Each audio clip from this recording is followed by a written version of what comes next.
unmuted. Hi, how you doing? Hey, Grim, thanks for bringing us in with a self-care. Thank you very much. Gonna uncrack my spine like a glow stick. Okay, yes. It is time to begin. We're on time, kind of, for once. Nice. Yeah, it's Uh, weird. This is Yeah. weird. Vera's not I'm joining gonna us go for sleep the now. moment. He is currently I'm gonna hibernating. Hi, everybody. You know Watch what? me You kill know my what? entire player group in real time. I have the sun. Sorry, funny man. I love you guys so much. My name is redacted, so I must sleep. Time to withhold the murderous intentions quest. You're better than this. I mean, really. No. So That's what he tells himself. So, last we left off, the party had finished going through rehabilitation at the seat of the gods, getting a special spot as as guests of honor within the most holy sanctum within the entirety of the papacy. There, they were purged of their deep corruption and then allowed to stay, or more, forced to stay for roughly a month as they recovered from the rather exhausting and painful ordeal. No, Grim, you didn't tell me about your Oops All Mimics village. You'll have to tell me about that at some point. In fact, you can give me a fill-in while I go through the recap. But yes, the party managed to go through their rehabilitation, level ups,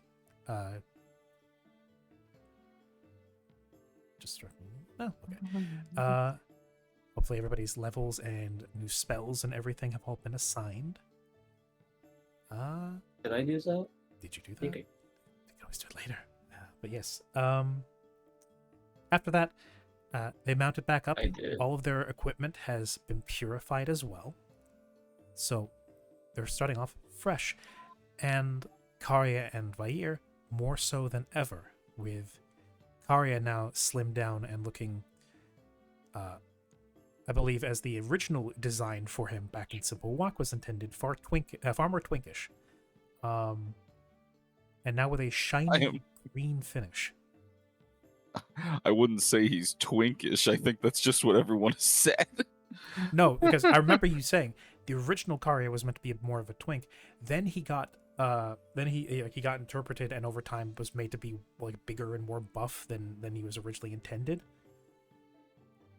And that kind of stuck over time, and now he's kind of maybe not like full on twink. Definitely but he's slim. He's definitely slimmed down. He's he's definitely not an 18-year-old boy no more.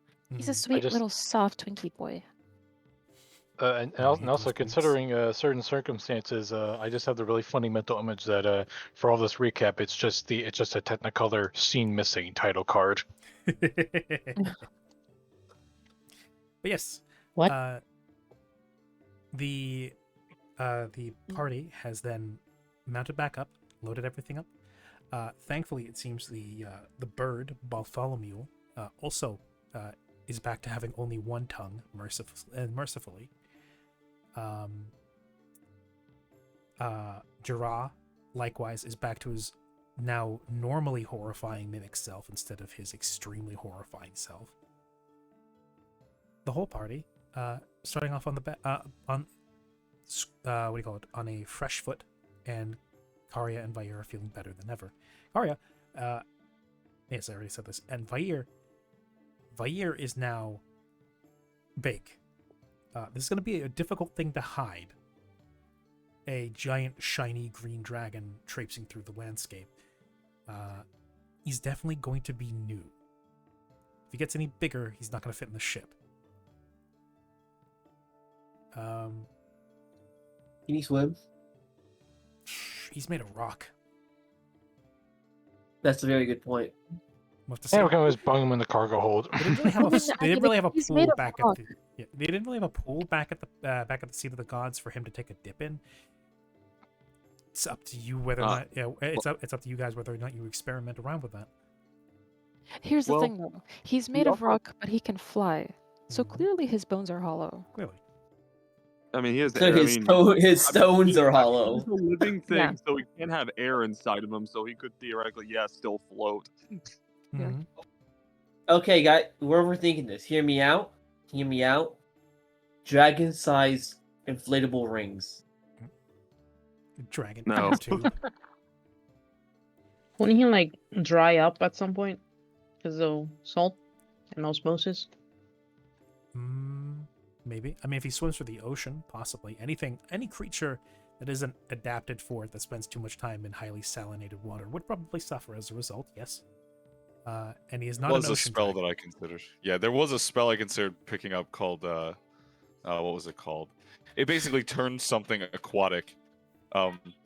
I considered taking it for Vair, but I decided against it because I took the Alter companion Self. spell instead. No, it's not alter self. It's something different. It was specifically called like aquatic adaptation. It was for mounts. Yeah. Yeah, but I Yes. decided against it because there were better spells. Oh, snap. Mhm. Getting a raid from Amy Miranda. All This right. is Oh, that's awesome. yeah, this is a group of friends that other group of folks that were playing the Pathfinder game previously, while back, that I mistook for having ended their campaign. I still speak to Mitch on occasion. Oh, Very Oh, fun, cool. very fun friend to nerd out about for tabletops with. Thank you very much for the raid. Welcome in. I hope you guys were having a good time. I hear your campaign actually ended relatively recently. 100 sessions. My God. Congrats on that. I hope you guys are having a good time. If any of you guys need to raid and run, whether get yourself something to eat, drink, go for some sleep. I know it's late for quite a few of you. Please feel free. Thanks for coming by and thanks for sharing your community. It's very kind of you. What session number are we on now? We're on 91. A lot. Oh wow, yeah, we're getting up there too. Getting there. We're getting there. But yeah, 9 more. hope you guys are having a good one. yeah. Yes. Amy, Wait, what paper what bag? session are we on again? 91. 91. 91. Wow. It's Wait, what crazy. happened during session 69? It's crazy. Nothing. Like, what was the title? Go watch the VOD, find out. Let me go check Yeah, actually. let's see. One moment. It's too nice to mention. Baytuber, wet paper bag, Amy, and Subvol. Oh, welcome in. Indeed, welcome everybody. Thank you for the self-care redeem, Faye. Unshrimp your backs. Ugh. And if you got a drink, take a drink. Yeah. Yeah, it's Oh it's man, I it's ran out always of my juice box. it's always lovely to be able to have a campaign that goes on for a long while. It's speak. I think for a lot of I think everybody can speak for being in like a 100 dozen different campaigns that go maybe 8 or 12 sessions or 2 and don't go anywhere. It's nice when something endures. Let's see. Session 69 was title is Whole Lot of Trouble. I believe that was back in the temple. Oh, in right. the Elven Crypt. Oh, Oh right. A useless fact about socks. Useless fact. You know what? I like a useless fact. Well, Wet Paper Bag just redeemed useless fact and said socks. Well, the socks tend to have a high yarn count of 40 to 60. That's true. There's a medium yarn count of 20 to 40, which is common in performance and everyday socks, which offer a balance of softness and structure. There you go. A useless fact, courtesy of Lynn. Wow. Stock fact. Take care, Em. Don't ask me about socks Enjoy your again. food. Farewell. That's not useless though. That's kind of interesting. Well, that's the thing. Useless facts tend to be mildly interesting. Okay. I guess I can give a completely useless one. I'm not wearing socks. And That's if you'd true. like to see my feet, please No, find no, me no. at feetfinder.net. God damn it, Frey. Also, yeah. Hey, hey, side hey. note. Side note about socks that is entirely that one Can is you send useless. me? Yes, it is. Here's another one. Here's another one. You can feel your socks right now if you're wearing them. No, I can't. You're not wearing. My God. Join Frey over on FeetFinder. Anyway, helpful cert that I am. I stock Quay with useless facts and misleading ors. Yes, I yes, he am does. the sock. I don't have Grim, legs. Grim does not actively request facts or any sort of thing like that. He banks them so that I can overload the party with useless trivia and misleading information about the items that they grab. I've got a running marker of how many times he's redeemed that. So my players have no idea how many times I've misfed them or like misinformed them about anything that they've retrieved or identified. Which is fun. But yes. Wait, what? Okay. I have nothing else to say here. Okay. Yeah. Okay. And Yeah. Okay. Yeah. All Mhm. right. hey, let's do Anyways, this cool gourd real quick. No. Let's do this cool gourd real quick. It's fun because you'll be boned if you do. But yes, no. For point of fact, for actually like important items or even things like things that you guys create or that are like majorly important, I don't misidentify those. So you know, They're all majorly important. it sounds like you have a hard time letting go of things. Sounds like you get Hey, dude. Are you one of those kind of people that anthropomorphizes your items? Do you feel bad for your belongings when you throw them away? No, if I don't use it, I just immediately throw it away. Fair enough. I say that was I'm the kind of person who does that. But yes. Right, where were we leaving off? Right, everybody finished with their rehabilitation. They'd mounted up onto their wagon and headed back to the ship in the port of Bilafini, where they left everybody about a month ago. Keeping a relative amount of supervision with a mix of both scrying and sending. Fox especially appreciates my inputs, it turns out. Yes, Jules is a big fan of your input, Grim. I can't remember the amount of times where Jules has actively cursed your name. Yes. Hey, is Grim here? Is Grim in the room with us right now? Yes, he is. Grim, you will begin to cough in 5 days. Curse has been cast. Careful what you do. Careful what you wish for. Return the slab. So, the wagon has set back on the road, now with a large dragon in tow. Purifying spoon is a very useful everyday item. Just being able to make sure that all of your food is and your water is of potable quality is, can't go wrong with that. The wagon rolls its way down the road. It's a smooth ride. Unlike before, you don't have to worry about pursuit. You got a relative assurance that everything back at the ship should be in okay condition, unless people have been not passing something on to you. The wagon trundles its way along, the mammoth horses pulling it in tow. The horses themselves were previously unnerved and they were having trouble keeping it in line. Now they seem to be more at ease. Fairly intelligent horses that they are. Now they seem kind of off-put by Vair at first as you guys get back on the road, but he seems to.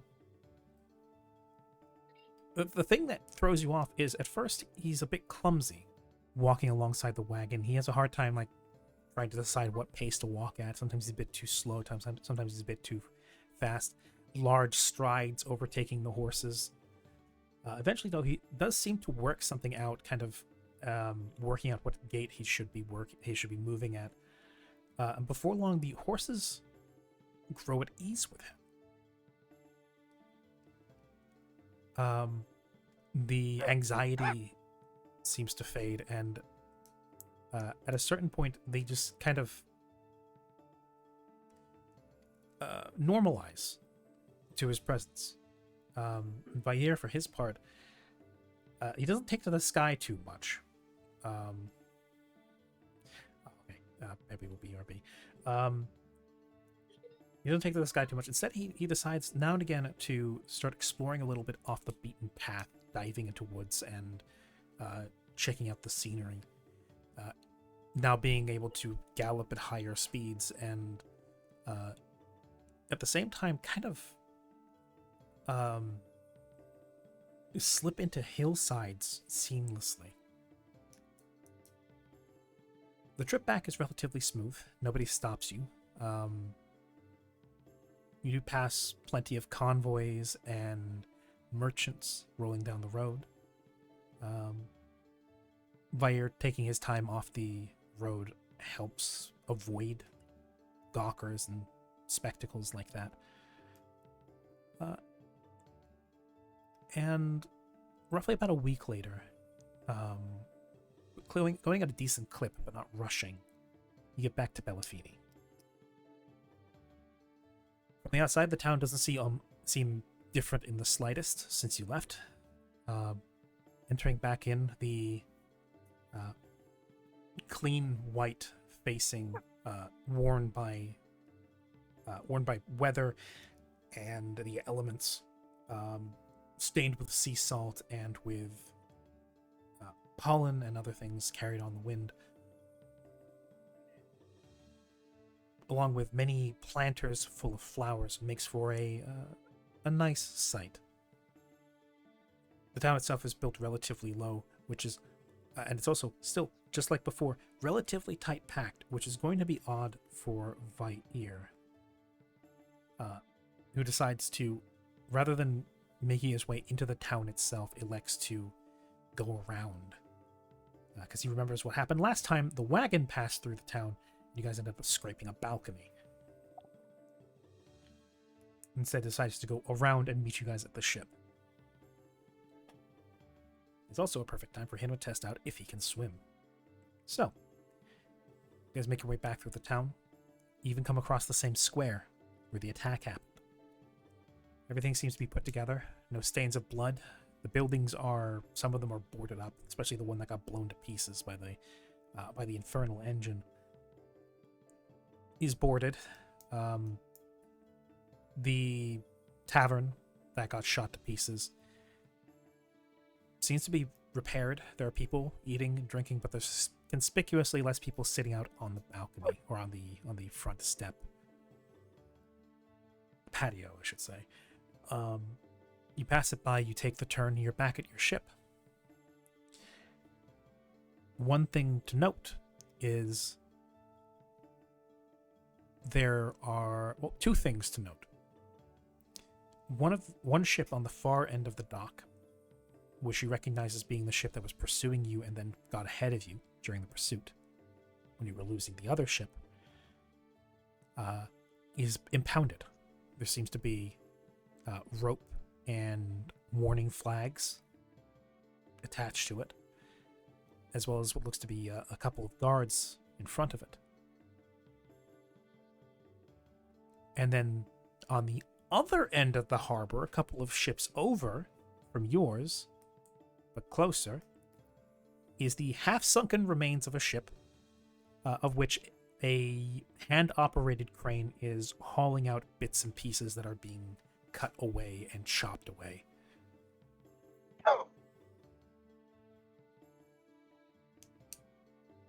Yeah. Last thing to note is your own ship, where as you arrive, a couple of crew members spot you from on top of the ship. There's a call out to the rest of the crew, notifying everybody of your arrival. And as the wagon starts to roll up the ramp and along the pier, the draw gate on the side of the ship lowers, and the crew is there to greet you all as you have returned. Got a healthy heaping of kobolds, more than you would expect to be alive past this point given their track record. You've got your human crew. You've got Adelia. You've got we call it remember correctly.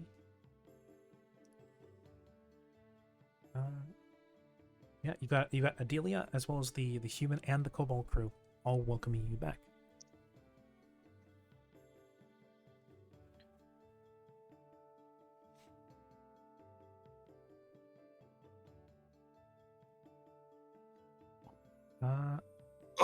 And that is, I think, where you may take the reins. Of course. Let's see. I suppose the first thing going on when we enter the ship is Karya will look over and, before addressing everyone, will look to the ship and go, "Who did it?" The sunken ship, I should clarify. Adelia, where before she looks relieved for you to return, her expression goes. This is the first time I think you've ever seen Adelia's eyes actually roll into the back of her head. She rolls her eyes, her expression goes exasperated and then stormy, and then says, "No one person, it was a combined effort, masterminded by the ever so brilliant," and she says that, and another form, somewhat shorter, pushes past, like actually shoulders past her, bumping one of her arms out of the way as the pale form of Bringback comes forward and says, "It was I! It was my master plan! I sunk the infidel's ship!"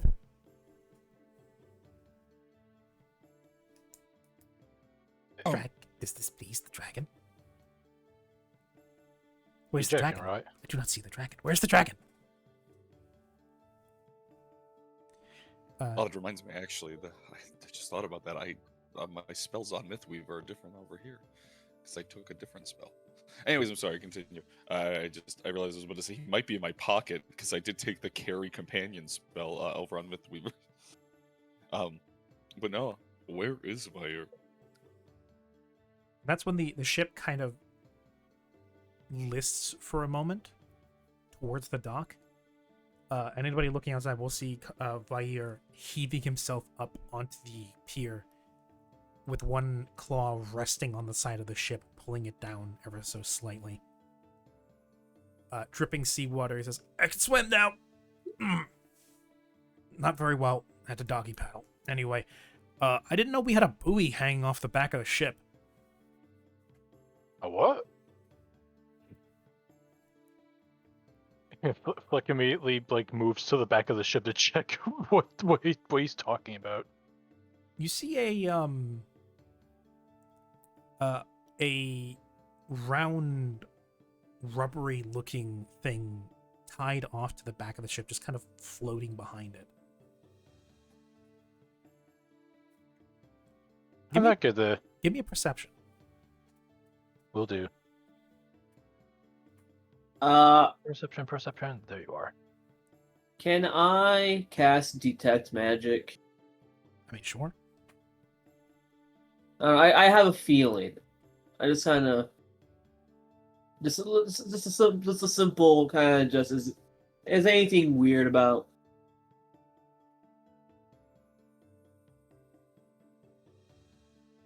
I love cantrips. They're fun. Well, Grim, in Pathfinder, there is a not a drunken caster, but there is a version of the blacksmith class from the Spheres of Power fan-made expansion called I believe it's the Mixologist. The mix cocktails that provide buffs and things. You don't really mix your spells and throw them out like that, but it's probably the closest thing you can get to it, at least in terms of what's been made in Pathfinder. But yes, you're casting Detect Magic. Where are you casting in the direction of? Mostly towards the buoy that we heard about. Okay, so off the back of the ship. You detect no magic. And I got a 14 for my perception check. All things considered, you don't really need super high perception to see this. That buoy has little stubby arms and legs.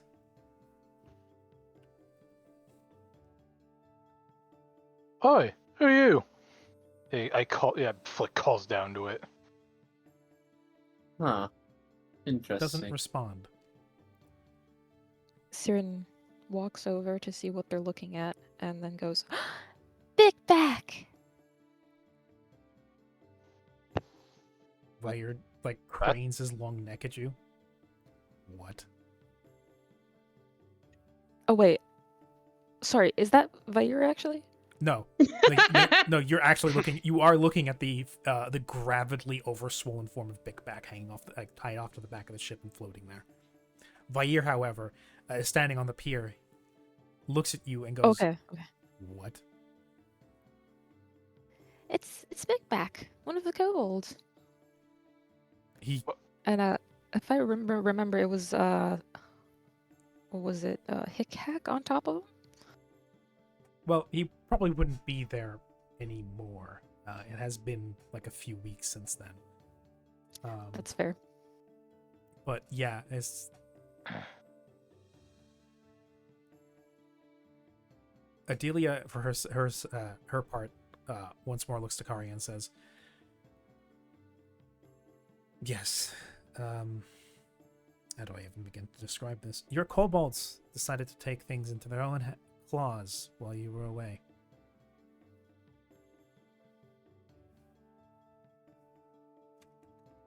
No, he's dead. See, Huh. and they were able to single-handedly destroy the enemy ship. Bring back, actually, he interjects this. Yes, through the combined genius and the lethal efficacy and the strike team that I captained to go in, your humble servants sunk the infidel's ship, looting many shinies, killing many men, and gorging on much food. As the idol to gluttony that is Bickback does demonstrate. He was instrumental to the decimation of the foundations of their ship. Is he still alive? Possibly. Just leaning over. Possibly. How Look, long? We are waiting to see. Look, just mutters to Slumbers. himself. Imagine that. These things grew brain cells and blew up a whole ship. Flick kind of looks around, looks back down. Looks back down to this creature that is at the back of the or what he believes is still a kobold at the back of the ship, and he just calls out, "Attention!" The kobolds present within the hold that have greeted you do stand loosely at attention. The one in the back does not respond. Bloody hell, for he's the- out like a lot, isn't he? For those who did not witness it yet or have forgotten, simple path.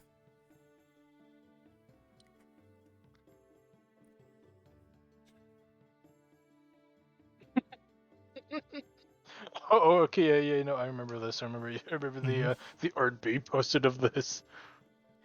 Oh yes.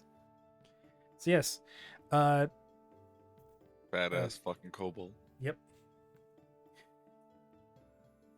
Bringback continues to soliloquize or wax poetic as he says, I, this humble servant leader of your most fervent followers, engineered a master plan to send your most elite kobolds behind enemy lines.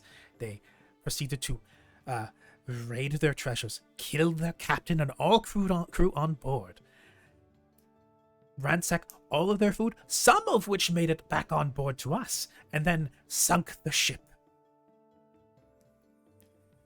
One even remained behind to make sure that there was no evidence left. And which was bring back, and mania still in his eyes, goes so far as to take his hood, kind of wrench it over his shoulder, and kind of awkwardly pull it down over his heart, as he stares wistfully into the morning sun. He will be remembered. Which one died? I don't remember. Ah, Uh, I would be concerned if I wasn't so aware of your existence. Anyways, My existence is purely for your sake, Dragon Voice and Dragon. Not He to- says that yes, purely for your sake, as he turns to the dragon, who's now back. not to count my eggs before they hatch, but my money's on this one in the back here. I think this one's out like a lie at most. Oh no, Ugh. Bickback was most alive when he returned, but he has gone into a torpor since he has gorged himself upon the meats and the sweets upon the enemy ship. You should have heard your him the efforts- night he That returned. explains it. You should have heard him the night he returned. The gas and the groaning was most ubiquitous. Yeah, wait, weren't we docked on the other bridge? No, Hmm? we were across from the port. We didn't need to float over. We just did. Yeah. Yeah, they were anchored on a different pier. No, I mean like, the kobold farted so much we moved to a different pier. Oh, Yes, the That- propulsion system, new propulsion system for the ship. Who needs an engine? Just give us some Gourd. beans and we're gonna be fine. It's a new green. That's how they made it over the ocean. So they got. This is how they got to Strasbourg. of course. If you We're- wanna go turbo mode, just sit on its tail and light a match. God, horrendous, Regardless. terrifying. As So I was easy gonna as, say- as easy as it is to underestimate Bickback as a secret weapon that we have hidden most clandestinely. He's floating on the back of the ship. Yes, he requires his rest. Time will tell whether or not the cholesterol has killed him, but if it does not, he will come back stronger than any of us could ever imagine. I see. Karia, I know, Yes. I know what I want to do, but are you sure? No. These kobolds are interesting. How to say that? Yes, they've removed a threat that was aiming to kill us. That's actually very helpful of them. Yes, Very I have to. I actually have to admit that as convoluted as and insane. And he'll look over to the sunken ship. In an odd way, they did assist, and they managed to leave no evidence, as the ship is dead. How Adelia, have been the movements of Eridine in the past days after the destruction of the ship? Adelia is actually the one to report on this. As remiss as I am to have to do so, I must also concur. The kobolds have for once proven themselves not to be completely useless. With Bring Back, actually, like, he straightens up, he looks smug at the fact that this, the insult implicit in the line, not even heeded, or if at all, just completely ignored. He preens at the words "not completely useless," as Adelia is providing a flat stare up past her eyebrows towards you, Karia, as Bring Back kind of peacocks across the loading dock, hoping for clearly some praise from the dragon, and Vair looking extremely conflicted. Adelia speaks up and says, "Since the attack in the port, the guard have been most attentive. They have impounded the prior ship that landed in the dock before we did. Any crew otherwise on board have been taken to town for questioning and investigation. That has been the case for the last 3 weeks. I do not know what has happened to them, though I have heard nothing further. I was left a letter some nights ago saying that there would be an update from the Inquisition soon. More than likely, given that you have just arrived, it will be soon before we depart. I would have to guess based on how these people operate. As for the other More ship, than likely. after getting a report from the guards that there was a briefing, I believe the morning after, the morning of the day after that, where the guards informed all of us that they investigated the wreckage, they found the bodies, and they concluded that everybody on board had passed away due to, and I believe the words were, an act of the gods. There were many questions, especially about the sound of the powder store going off in the dead of night. They say that there was a broken lantern next to the powder store, and body pieces too unrecognizable to identify. Though there were bodies floating on board that had unmistakable weapon wounds, such as a very surgical chop into the front half of the skull with what could only have been a cleaver of some sort. Where do these kobolds get weapons? Bloody hell. So since they already came equipped with some. If it was not the kobolds we were talking about, I would almost believe the attacks to be surgical, but I refuse to believe this. Regardless, all on board were found dead or missing, unaccounted for, though there were apparently enough crushed and exploded remains to account for most of them. The powder store indeed went off. The larder was found curiously empty, even though it had been underwater for a day and a half. The ship was believed to be freshly stocked. Again, another anomaly. And all possessions were of some worth were missing, and the ship's lockbox was conspicuously unlocked and open. Still, the guards have ruled it as being a accident. Oh, perhaps it is a tad bit that they did kill their people. I suppose they wouldn't be so willing to look on them even if it was an act of aggression. If I'm going to make a guess, the Inquisition has had a hand in this. They are suppressing the information. That would not Or shock yes, me. having been beat by a small group of kobolds would That be would a not look smirch very on their good. reputation. Yes. No, I mean the. To even claim such a thing is laughable. I mean the Papacy Inquisition. Oh. I believe they're Ah, doing it for right. our sake, because if we are tied even tangentially to a explosion and sinking of an otherwise unidentified neutral ship within the harbor of Belafini, That is true. That being said, I've been taking these things for granted for too long now, huh? There is something to be said about the kobolds, as they are both fanatical in their actions and very easy to die, but when they have an idea and there are multiple of them, it is often concerning for even great foes like Eridine. They said that there were riches? What was taken then? We should not do this on the board of the ship. Let us go below deck. but that actually, yeah. Bring Back actually perks up and says, yes, the tributes to the Horde! We The tributes to the Horde. we shall present them. To the dragon's glory. One in particular dedicates himself to the amassing of the dragon's hoard for whenever it should be that your lair should be established, my liege. We're under my instruction, my explicit instruction, and my genius guidance, the one known as Knick-Knack has been gathering some riches to provide a starting seed to your horde.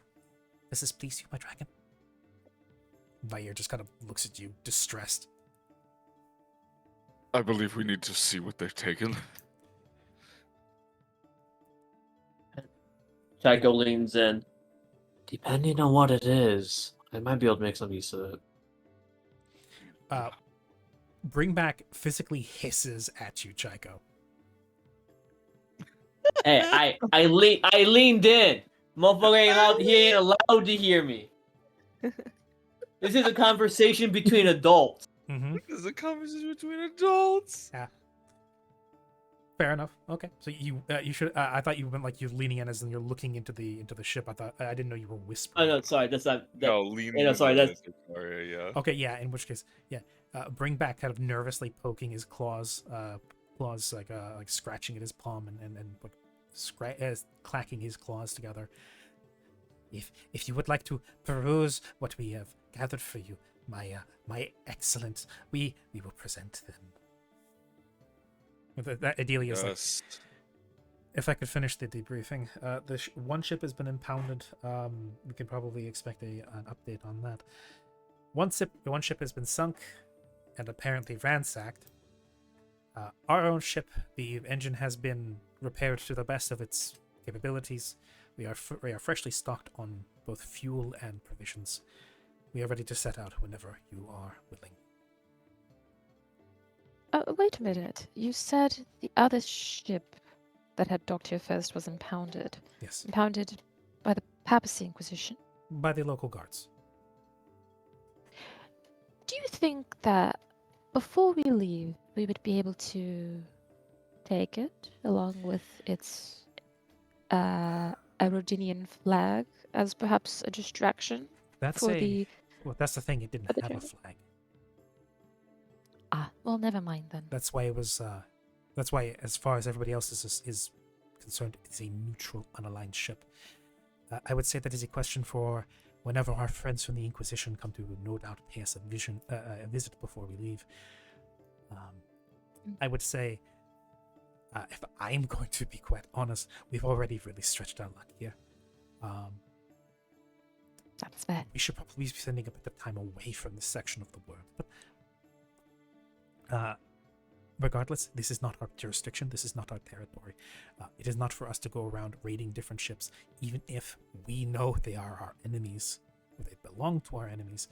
If we're going to go stealing off of other ships, we should either make sure we don't get caught, which I don't advise, or we clear it with the authorities, the shadowy ones that are going out of their way to make things easier for us. So yes, with that, I believe that this is a debriefing that is sufficient. You may go peruse the shinies. I'm going to make sure that the ship is ready for departure at a moment's notice, because we're probably going to need that. That is true. Yes. Thank you, Adelia. And she gives you a firm salute, nods, and then says, "Welcome back, everybody. You look a lot better. You especially, Captain." No, she doesn't call you Captain. She calls Flick Captain. Looks to you and says, to Karia and says, "You, Commander. You're looking a lot better, as is your brother. You both look different, but good. It's good to have you back." Yes, we certainly feel better. From what I have been able to gather, this is probably for the best, albeit I'm moving a lot easier now, not being at least double this weight. My. Well then, I look forward to seeing how you operate on the battlefield now. It'll be quite different. Now then, I have a ship to get in order. Captain, turns to Flake. Yes. The ship is fully provisioned. The engine is ready to be stocked with fuel.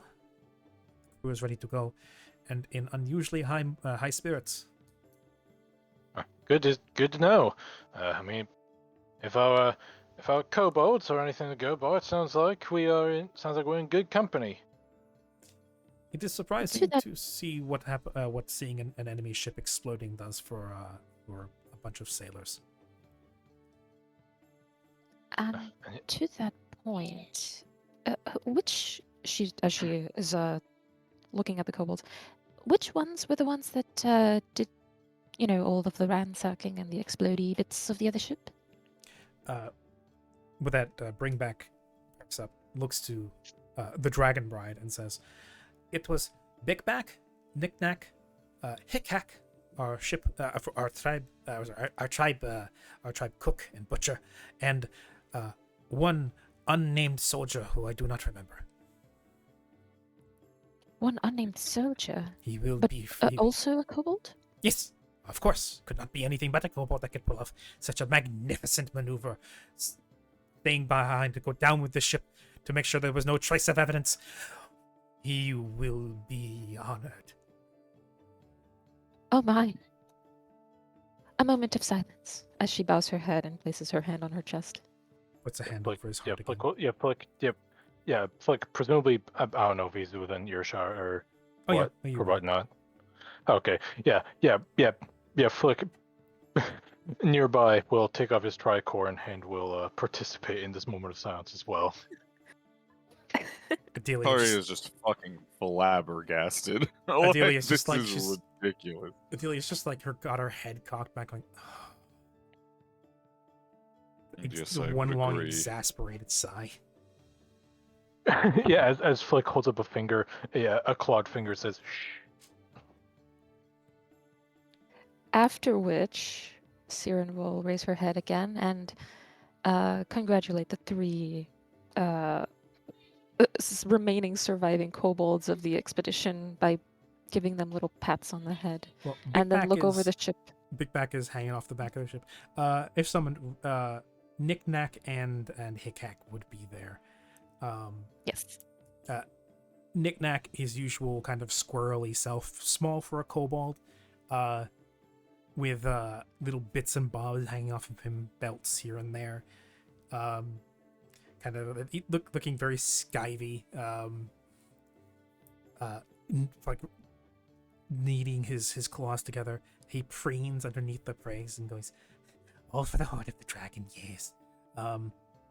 While Hick Hack is standing there, apron and mask, looking for all the world like the world's smallest slasher, just going, "I'm just doing my job." Indeed. But it is much appreciated. You've eliminated a threat that was a danger to the Dragon Lord. And then she goes over to look over the side of the ship at Big Bag. Since she cannot pat him on the head, she will congratulate him instead by pulling out the pouch of cookies and throwing one to him and seeing if that gets any reaction. Good question. A cookie. Okay, we're gonna be like switch POVs real quick. Big Back. Yes. You've been floating in an empty void for some time now, but then you hear a splash of water. You smell baked goods.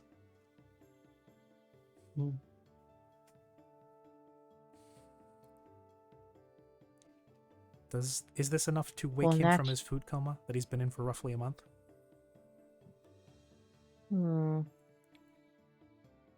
Yes.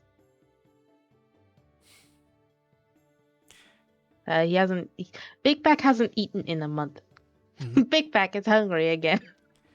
the Big Back metabolism- is still full yet hungry.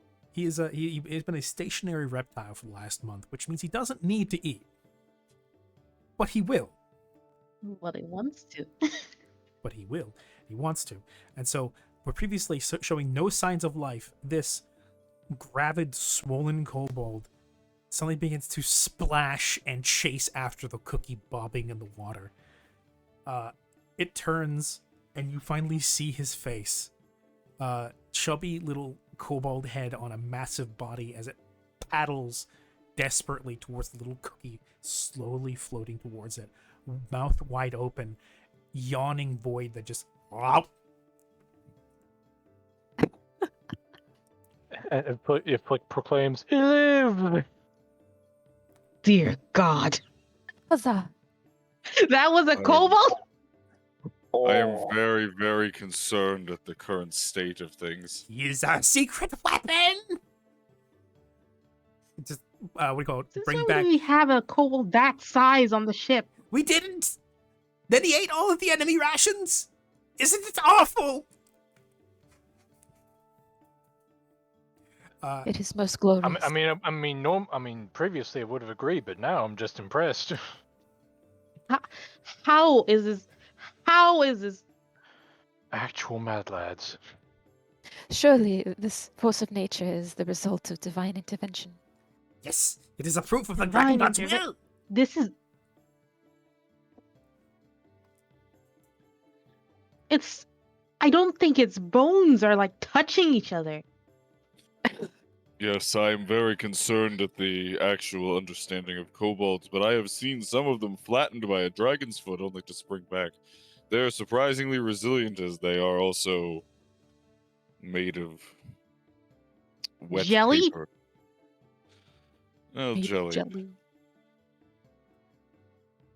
God. They are most Yes. Look at gelatinous. that thing. Big Back is instrumental to the tribe. He is our siege weapon, our flotation device, and our garbage chute. He is multi-purpose. You feed him garbage? When you look at find it. I find it more accurate to say he eats the garbage. Whoops, I was muted. Oh. I was muted. I have a good question.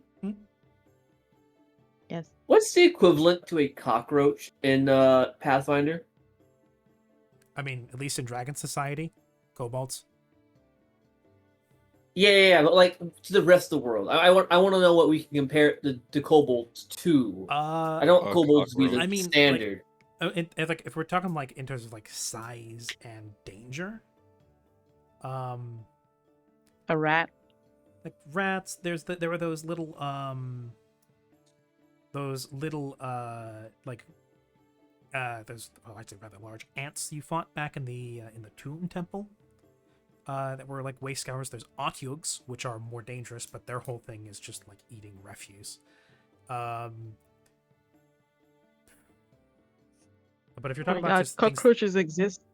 I mean, cockroaches do exist. There are cockroaches in this world, and there are some very big ones. Oh.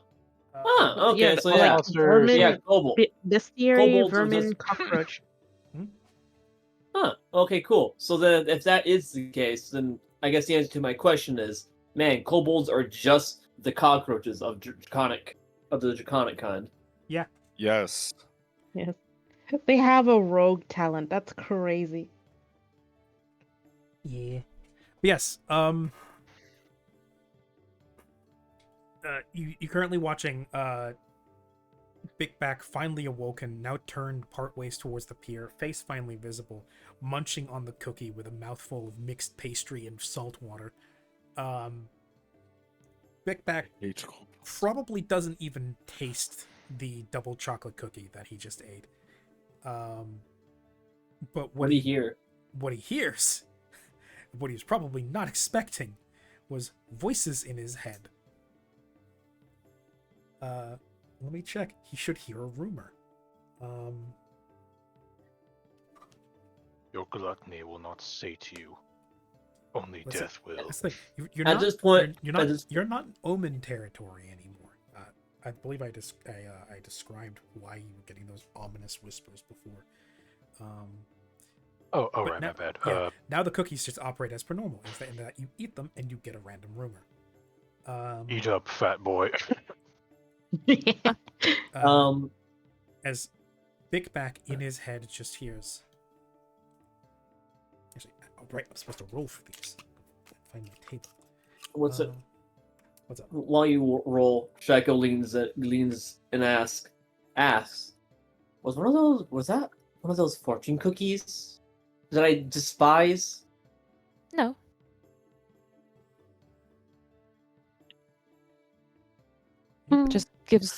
Siren gives Chico the most straight face she's ever given anyone in her life.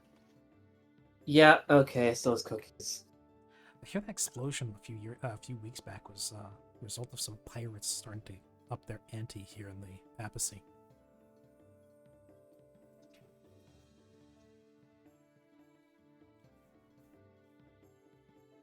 That's funny. Yes, That's what the kobold heard. that's what Big Back hears. Yes, Yeah, what is Big Bang here? he hears. I hear that explosion a few weeks back was part of a new string of pirate activities in the Papacy. Oh, okay. The lion does not concern itself with rumors. Quite so. And there's The Big li- Back, the li- master of the lion's share. The lion does not concern himself with legal procurement of goods. The lion does not concern itself with. I was expecting you to say does not concern itself with sheep, but no. Big Back, if given the opportunity, would eat a sheep whole.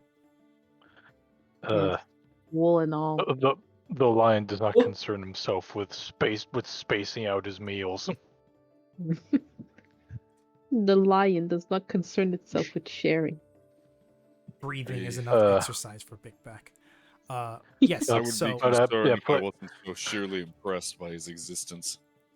Yeah. Plick will quietly whisper to himself, note to self, drag the big one back on board before we get underway. And he just steps away. Yeah, what happened to the kobold that was like weirdly marketable? You mean bring back the undead one? No, the marketable one. You know, the one that kind of looked like a Marketable plush one. toy Look at with a adorable little Margot scarf. You mean Greg? you Greg. with that Bring Back actually says, Yeah. you speak of Big Back's alter ego, Slick Slack. Yes, The skinny one. That is Bick Oh, back. where did it work? That is Bick back if he has been deprived of too much food for too long.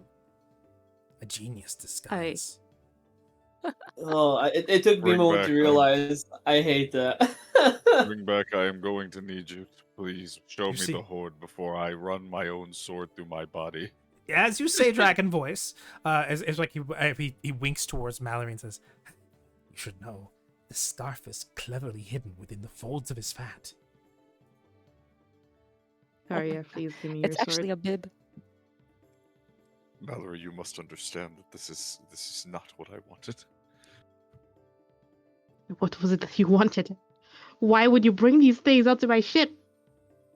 Our ship. Fucking just This is flick my somewhere in the like off in, like Yeah. on an upper deck, like his ears burn at the words "my ship."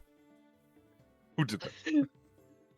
Yeah, Flick almost immediately turns and calls out, "My ship, our ship." Oh shit! Our ship. Like everybody secretly thinks it's their ship. It's really my ship. You do not Some could have argue the it's right. Karya's, as he's the one who got it from the king. Others could argue it's Flick's, because Flick was appointed captain and gifted the ship by Karya. Others could claim it's Mallory's, because Mallory has a personality disorder. And then there's the king who says, "Fucking share it, damn you!" How Yeah, do do we you guys, share you a guys ship? hear that? Did you guys hear that weird voice? No. Is that a sending spell? No, he's just shouting very loud. God, is that you? No. He's not I shouting don't really have loudly. a voice. He's shouting very specifically at us and Yes, only his us. voice really carries. All those elocution classes make a difference. But yes, as you urge bring you to the horde to show it off, the crowd that gathered disperses. They go back to their stations. Adelia goes off to manage the crew. Flick goes off to inspect his ship, and bring back, along with what exists still of the kobold retinue, not including the horrendous monster currently floating off the starboard side, brings you to one of the quartermaster holds, or one of the quarter holds, where they open it. It's not super impressive. It is just an empty room with no furniture. And in the center, there is a small pile of things. Oh, you cut out. I did? Okay. No. In the center of the ship. It are is the- Yeah, I an cut out. empty. Maybe it's Discord. It's okay. We got the gist of it. That we're at the center of the ship, and that is where we finished. Right. So bring back leads you off to a quarter hold. It's a decently sized room with no furniture. It's just bare. But the center of the room is a small pile of things. It looks like a loose effort to differentiate them was made. But then someone gave up about halfway through. You see a heap of coins. You see some gems mixed in there. You see some boots. You see some weapons with dry caked blood on them. Little bits of armor, a helmet, also with dry blood caked onto them.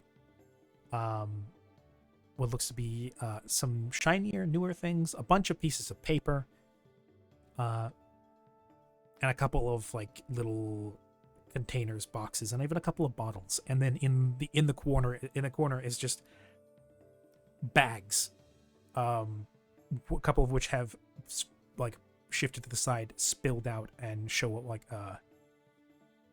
helpings of rations and like sea rations and hardtack and biscuits, and dried fruit and other things just spilling out of the sacks.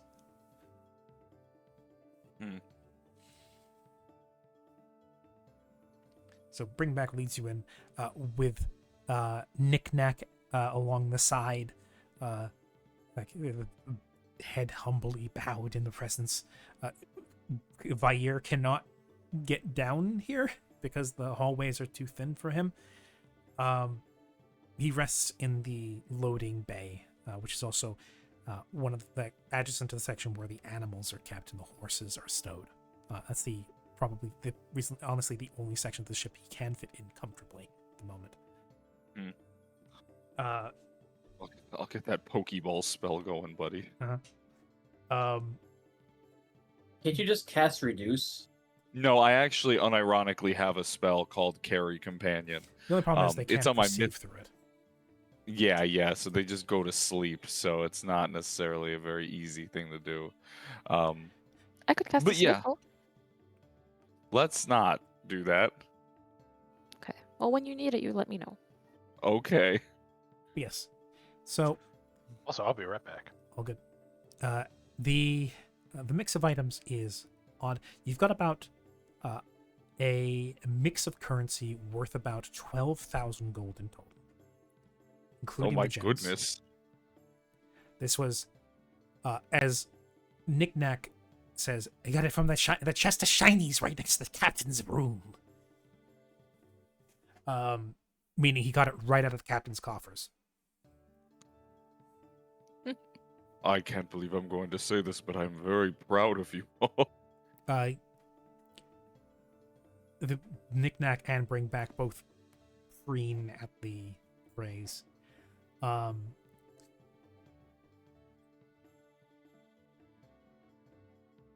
Right, Bring Back continues to go on. According to your most devoted collector, Knick-Knack, lots of shinies, lots of little metal discs, and shiny rocks. They also got boots and shinies off the warriors that they slew. Right, something to mention for those present is that Hick-Hack, the apparent butcher and cook for the tribe, he's the only kobold you've seen in the collection who readily and constantly carries a cleaver around with him. As well as wearing a mask that's kind of haphazardly bound together out of bone.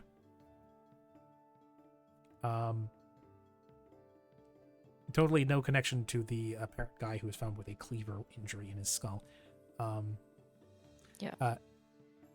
The Knick-Knack gestures to a few pieces of armor, some of which look to be of kind of Central Gadsrich origin. While there's a couple pieces Shaiko would recognize. Oh. Bring Back goes up, No. hefts up a suit of armor. Samurai armor. No. Yes, Oh? that's concerning. As well as a Kabuto helmet. Jago. Yes. If you're gonna ask me if I know what those are, the answer is yes. Should you be concerned? A bit. I won't lie. That's something you don't see very often. Something that really shouldn't be off the Titan's arm. Especially in a boat right next to us. He'll look over to Knick-Knack and go, were these originally worn? Yes. There were three. He kind of recounts on his fingers. He kind of then scrabbles again, gets some of the shinies, and then he starts picking them out of his hand and dropping them on the floor as if that's his way of counting things. 3, yes, 3, wearing funny scale armor, yes, with pointy hat helmet, yes. And curved swords, yes. Big shiny curved sword, very sharp. Cut Rick-Rack's arm right off. Rick-Rack. May he rest in peace. With that, Is that who died? Knick-Knack and Bring Back both put a claw over their hearts, put their heads down, and take a moment of silence. May he never be forgotten. Who? Who? Oh, Anyways. And then the bird in the background. Hello. Hello. Hello. Ugh. This is. Well, this number is nothing to scoff at, Knick-Knack. You've done very well. However, we've also revealed something very concerning. If Aerodyne is somehow working with the Titan's arm, there's a very good chance that they're potentially looking into capturing you, Jaco. That it does. That it does. And if you remember, one of the sendings you had with the folks back at Strasbourg mentioned some people attacking them, including some people in armor like that. So the recruiting mercenaries from the Titan's Arm? Why from there? Why from all places the Titan's Arm? Because I have a bounty over there. And so Aerodyne Assumingly, is... at least. Well, but how would Aerodyne know of this? It's not like That we I haven't been don't making a name for ourselves. Yeah. If I had to assume, I'd guess since there is still travel, some way, somehow, my name got brought up, and then the bounty might have gotten remembered, and well, the Aerodyne could be seen, people from Titan's Arm as just mercenaries. Hey, we know who this person is. You keep the money. Just make sure they're dead. Who knows? Well,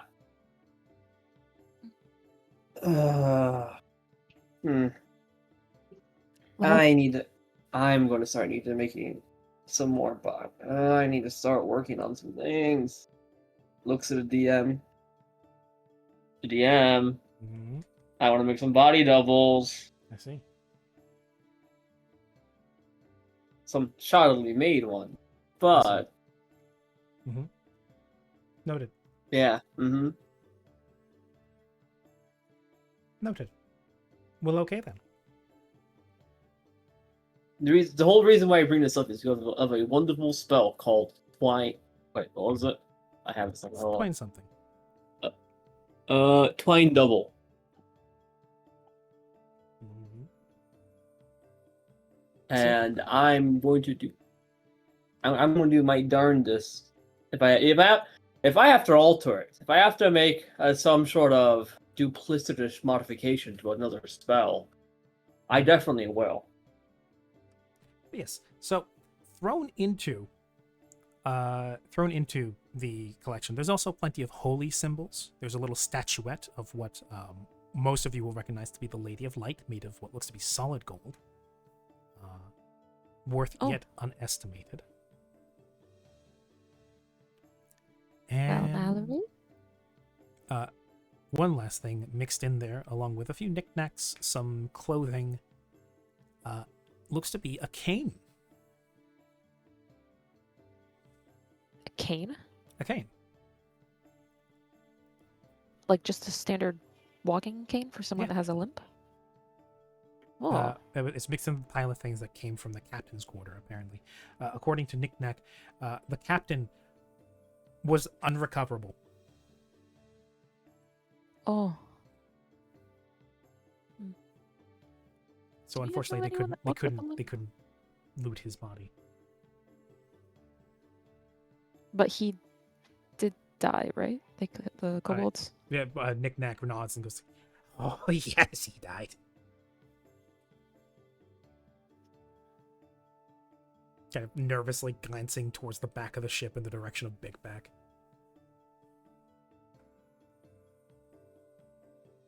Oh, I don't like the subtext. There, I'll say it like that.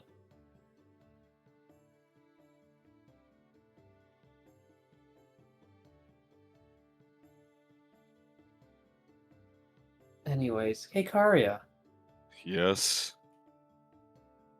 you see that armor that got? Do you want some, by the way? Do you want some of it? I don't like the image of Karia To in wit. samurai armor. I studied the blade. That's what I'm trying to get at. Karia, do you want to wear the armor? Do I want to wear the armor of the men who were brutally murdered? Get some of Sir. that Titan's arm fashion, so to speak. Siren bites her lip. No, what? Oh, I don't believe it's made to fit me. Aren't armors like this built to the person? yes. But I feel like I could modify it. I could probably modify it somewhat with 3 extra sets or 2 extra or 3 sets.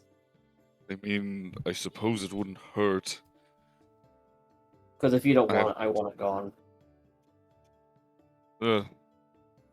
Break it down and see what you can do with it, Chaiko. I trust that you can do it. Find something to do with it. You would be able to make a new set of Lamellar out of this. A Lamellar. If you can piece the rest together as a sort of secondary armor set, I could probably sell it. That's true. Actually, I Wait, do. Wait, hold on. Lamellar. I need to go to the art. It. Ironically, I'm Actually- wearing Lamellar right now. You're wearing leather Lamellar, though, if I remember correctly. Yeah, it's true. It's leather. I guess I can wear medium armor now, huh? Can't I? And with trick riding and everything, You I would can still still. suffer in terms of your casting when you do that. That's true. Yeah, you still have arcane spell failure. That's true. I did forget about that.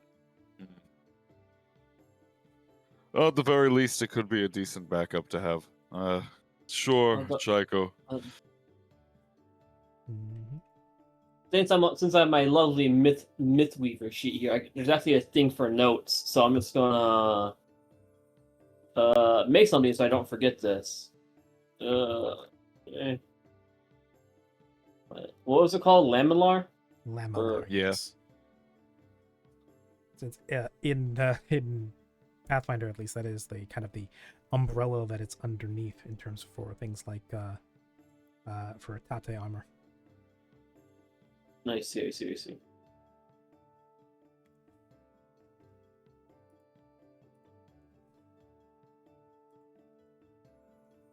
Alright, I put something of a note down to let myself remind myself. Because if nothing was going to happen with it, I was going to use the shingle something.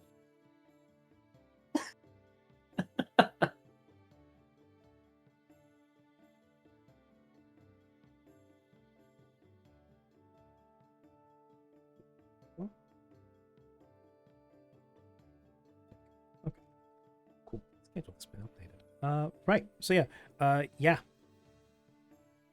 That's more or less the loose collection of things. There's the stuff that has immediate value, the stuff that could be sold, a collection of various kinds of armor and basic weapons, some holy symbols, and what looked like some of the captain's spare belongings, including a cane and some finer clothing. Can I detect magic on the? Can I detect magic on the little hoard as well? Sure. All right. Magic noise. Cantrip. Let's see. I forget. Do I have to actually roll anything for detect magic? It's been a minute since I've. I believe it's a Where's spellcraft to my- identify the.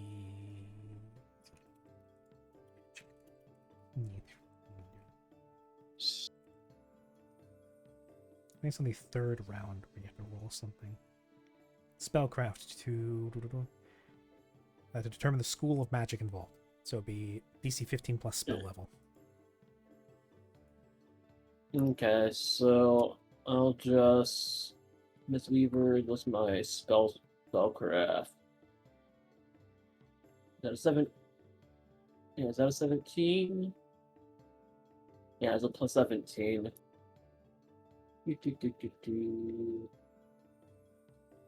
Llama armor. Grants a daily spell, Blinding Spittle. Very nice. Lets you animal shape once per day. If there is any magic in play here, for the spellcraft part, that's a 23. Oh Okay. Examining the hoard, small as it is right now. A couple of the holy symbols seem to have a basic abjuration aura on them. Yeah, makes enough sense. It makes enough sense. A couple of the rings do as well. I'm gonna pick those up. Okay. And lastly, the cane. Yeah, kind of. I assumed that's the real reason why I wanted to do this. I won't lie. With no. yeah, Karya, you have magical auras. Want me to identify these and see if any? Well, By all means, it would be good to know what we're looking with and dealing with. all right. What were my funny spells that I had to help me with this? Was it identify? Identify would do it. Yeah, let me just. I haven't done this part in a hot minute, so let me.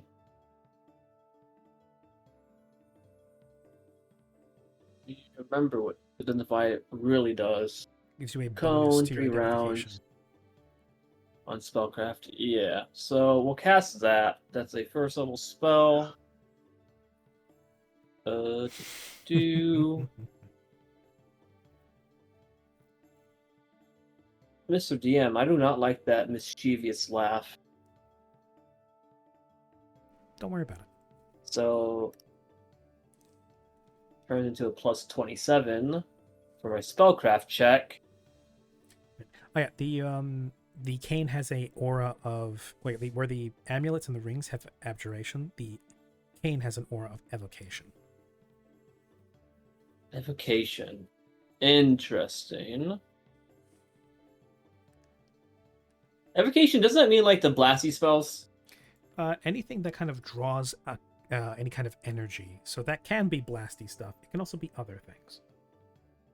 Okay, but yeah, it's generally that school of spell. All right. It is the spell is the school with the most of those spells. Yes. Most bang. The most explodable. All right. So what am I looking at, DM? What are these magical items? It's a fire sword. I'm gonna be angry if it is. Okay, so I'm gonna need 2 more. One, this one that's for the holy symbols. The next is for the rings, and the last one is for the cane. So okay, so how many do you need? You said 2 more. 2 more spellcraft checks. Does this work? No, that doesn't. I mean, okay, it kind of does work. In this case, it's 9 plus 27. 9 plus 27 and 8 plus 27. Comes to 36 and 35.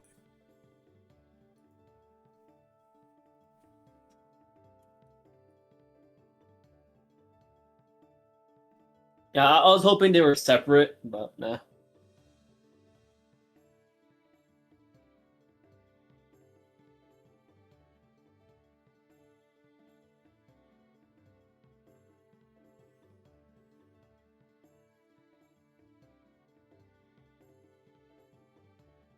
Okay.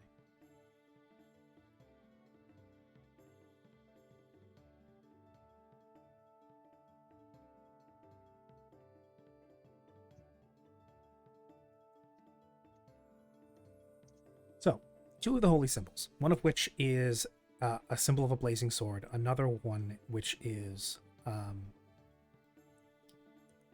if someone can give me a knowledge religion to identify this one. I live. My stomach Welcome back. I'm glad you're feeling better. is not dead. Is not dead. What's going on now? They're analyzing the, quote, hoard that the kobolds brought back. Oh boy. Yeah. Chaco has Yeah, found out that I found a few holy symbols, a few rings, and a cane that radiate magic, and she's currently identifying them. Okay. Would that be with the party or anything Oh, like that? sure, if you want or... to be. Nothing was stated that would drag Kanabos away, so sure. He would have been, yeah. I can roll knowledge religion unless somebody else wants to. Where are we rolling knowledge religion on? One of the holy symbols, which is not easily identifiable. Okay, I will give myself an aneurysm and try. Mallory may do I mean, so if he wishes. Yeah. Anybody may. I mean, yeah, I was saying because I have a +10. Not Artificer, Oh, that's fine. Arcanist moment. Well, I tried. Still better than me. Let me get it real quick. Oop. Wow. This is funny. This is really funny to me. Okay. Well, So it's also a blade insignia, blade symbol. It's not like at first it's like it's not got the fire. It's shorter. It's not quite the symbol of the Lady of Life, and unlike the Lady of Light's symbol, it's not upturned. It's downturned. So like as far as you guys can tell, this might be some niche cult of the Lady of Light, given these guys' track record. It could be some zealous minor cult of the Lady of Light. Given the shorter blade and the downturned angle of the blade, some sort of assassin cult? St. Peter, no. Because you mentioned it was a downturn. Yes. no. That's the most you can get off of this. Yeah, as far as you can tell, this is some sort of holy symbol of like a lesser worshipped aspect of the Lady of Light, of a more subversive, more clandestine cult of hers. The blade resembles more of a dagger than it does a sword. So yeah. Interesting. The amulet, well, the Lady of Light one, the obviously one that is an upturned blazing sword, that is an amulet of bullet protection +2. Oh. Let me just. Where should I put that? Effectively, it gives a +2 luck bonus to your AC when it comes to firearm attacks.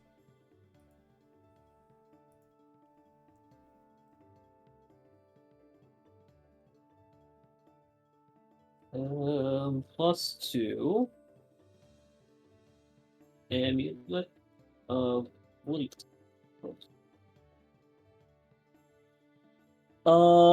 I doubt it, but does it mean arrows as well? I No, doubt it. Bullets, I just specifically bullets. I figured.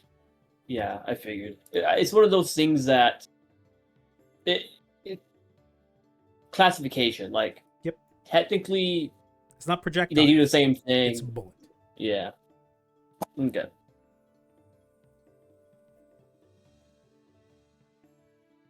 And the funny cane. Well, you haven't gotten the other holy symbol yet. Oh.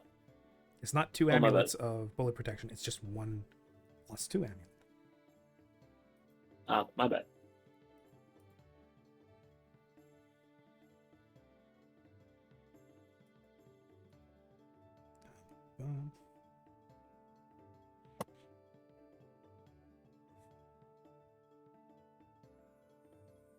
Wait, why would they have an amulet of bullet protection? How interesting. Yeah, I wonder why. Mallory, this is your fault.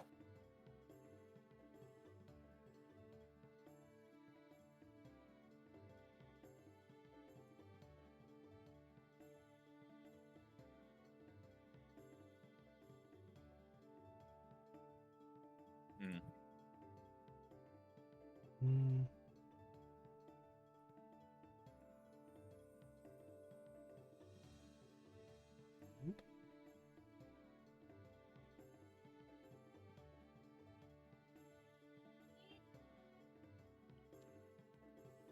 So I was tending to the child. Did we end up figuring out what that was, the cane sword thing? Not yet. No, we're in the process of that. We got an amulet. We have a +2 amulet of bullet protection though so far. Bullet protection. Yeah. And it hit me a little late, but I wonder why the enemy has that. Maybe there's a reason. Truly a wonder. Well, they are probably preparing. And lastly, Looks at Mallard. the downturned dagger amulet is an amulet of Everwake, or otherwise called an Everwake amulet. Everwake. No sleep, I assume.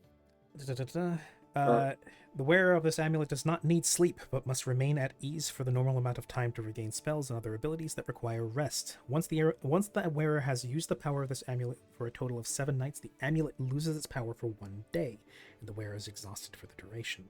If the wearer removes the amulet for any reason after having used its ability, it becomes exhausted. She or he becomes exhausted for 4 hours for every night of sleep skipped. So it allows you to marathon, go on for a week without sleep, but after that you spend an entire day exhausted. And if you remove it early, before you get that day of exhausted rest, then instead you're hit with 4 hours of exhaustion for every day you skipped. Oof. It's a neat little thing. Used often by people who want to be up late for watch. Sometimes people will use it, then knock out for 4 hours the next day, and then use it again for the next night. No. Hear me out. Overnight jobs. Cranking out some doodads, some... If it did not cost 4,000 gold to make each one, you could bet there would be factories putting these into work. I would. Oh yeah, this one, I'm keeping this one for now. Okay. Go for it. I want it. I'll let y'all borrow it.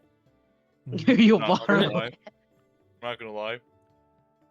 Having you stay up late to make more of our projects come together, that's completely fine. Yeah, that's generally the jokes aside. That's like the real intention. Who needs to sleep when I'm cranking out fucking magical items, huh? Party crafter without needing to sleep? Yes. Oh no. Chico built a nuclear bomb. Yeah, I had some extra free time and I wasn't tired yet, so I jammed 50 fireballs into a singular glass bottle. What? Don't drop it. Not an alchemist fire, it's an arsonist fire. Terrorist It's a fire. great It's a Molotov. No, I think it's a little more than a Molotov. Oh yeah, it's Related. it's napalm. Yeah. A It's a napalm proverbial, Chico got a kill streak. a nuanced, funny 50 fireballs in a singular glass jar. Don't ask how that works. Chico's got a wacky new creation this time around. She calls it Agent Orange. Good God. Well, before we get okay. into Chico's fucking war So- crimes, One of the rings you've identified is likewise a ring of protection +2. Okay. The last one looks to be cast in what looks to be brass and gold. The band itself looks to be imitating the shape of knuckle bones, or like a long finger bone kind of wrapped around that would wrap around the finger. And you have identified it to be a ring of fireball. What? Ring of fireball.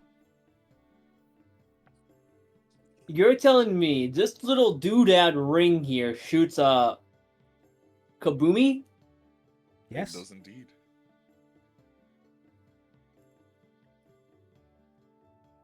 Okay. I think this is what they mention. What they mean when love at first sight is ever mentioned. I think this is what they mean. Yeah, it allows you to once per day throw out a fireball equivalent to an 8th level caster. What? So once per day, you can shoot out an 8d6 fireball. If you wish, these you may kobolds test really this do help. out. I think I'm gonna save that. I think I'm gonna save that until we're not on a wooden ship filled with people. Fair. Please take a look at that item. It looks cursed. No, it's beautiful. As I slip this bony ring off. Looks like it's made of golden bone. Yes. Hey, that +2 ring. What is the bonus to? Is it a shield bonus? It's a deflection bonus.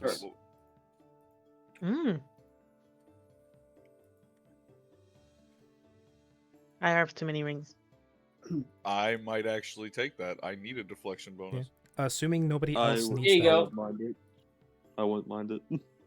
So wait, what gets I the think- deflection bonus? There's The a ring. +2 Oh, ring of protection in the bunch. It gives a What's +2 it called? deflection bonus to your AC. I think I have like a Go ahead.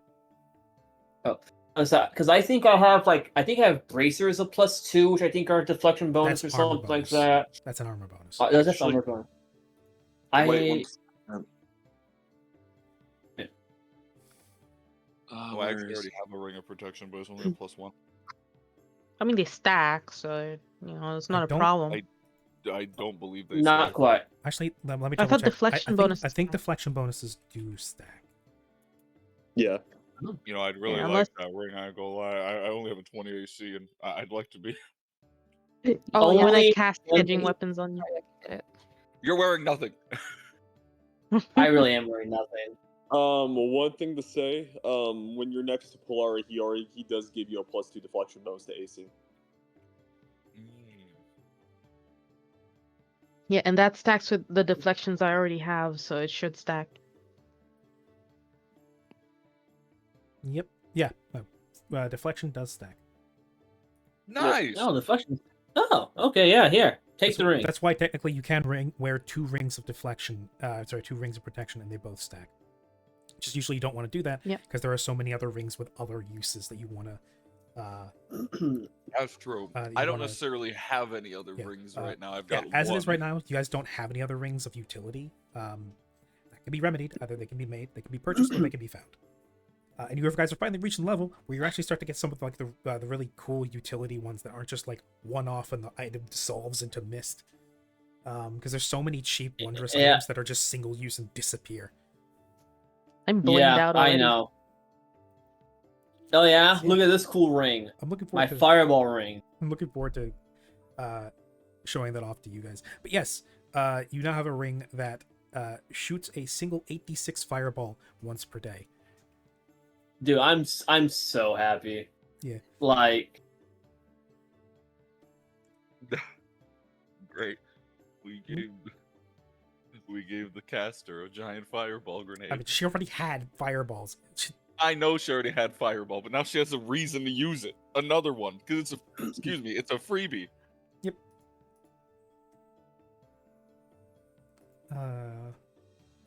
wait, I like this implication.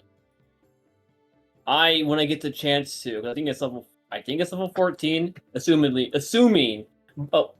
incorrectly assuming we get there at some point. Maybe level 12. I get the feat to craft rings. Mhm. I am more than willing to make various rings that just cast a singular spell per day. I am more than willing to. It's not a bad idea to have some stuff on Leading your standby, party out with honestly. There's rings, also I think, will great get you a rings. lot of goodwill from people, and will definitely give people a reason to invest in you. Yeah, assuming that we get to that level, which I forget what it is at this point, and it's not really too important. I think it's like 11th level. I think it's like That's good. 12. Craft. Well, I'm looking. Forge ring I'm looking is for it. 7th level. What? I think it's like 14th level and 3.5. 7th level is when you can get Forge ring. I'm I'm so glad I didn't decide to take those feats yet. Oh, this changes everything. Suddenly she's got these rings in her hands and goes like, I must make more. I can make more Yeah. shinies. Yeah, Clatter, clatter, yeah. clatter. At this point, canonically, what happens here is I know. Wait what a my minute. purpose is. exactly. I'm locking in that feat. Final question. Final answer. Okay. Final answer. Forging. Grim, the reason you're not allowed to get blast orbs is because cluster munitions are outlawed by the Geneva Convention. Anyway, Well, that's next no step. fun. Forging. You wouldn't say that if you were on the receiving end of a cluster orb or a blast orb. It is literally just a bunch of beads of fireball shoved into one glass sphere and then tossed at an enemy. I know. I love. Grenade. them. I want. It's a it's cluster like munition. a C4. No, it's a cluster. It's a cluster You can pack grenade. that shit on a trebuchet, throw it, fire it at your enemy. It is literally just a cluster bomb. It's a satchel charge. No, there's satchel Oh my- charges in Pathfinder. Oh. That's a cluster bomb. Oh. It is a bunch Oh, of beads okay. of fireball in a glass sphere. Never It mind. shatters, and a bunch of beads of fireball blanket out into the area around it. And it resets daily. Oh my! Gun. I need it.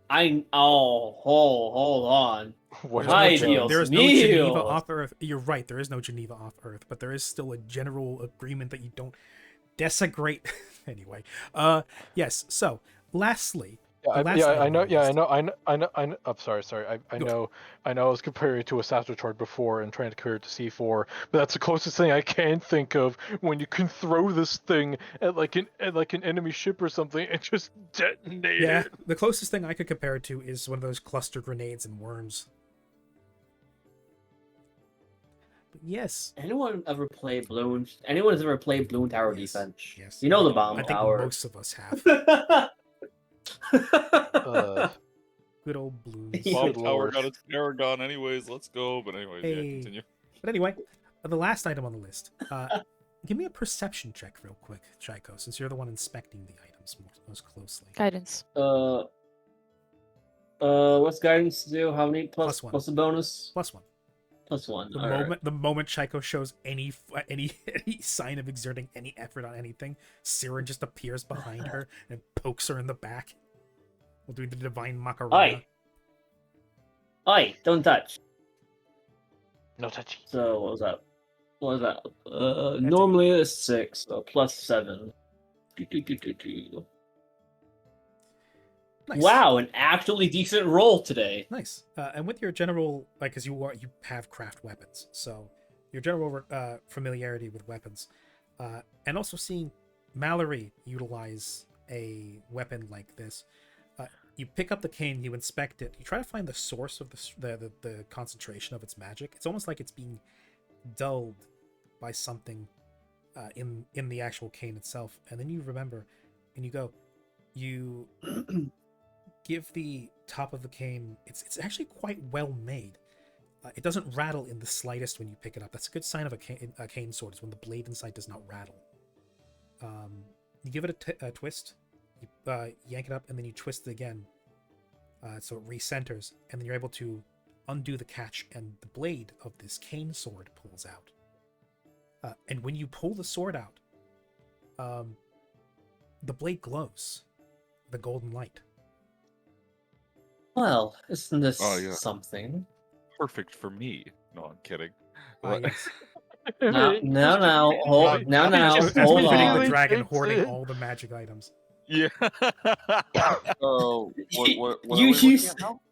A glowing. A cane golden sword glowing, yeah, radiating a golden holy light. glowing. Ah, yes. Perfect for Karya. Mhm. Oh yes, the Mallory Now- sword.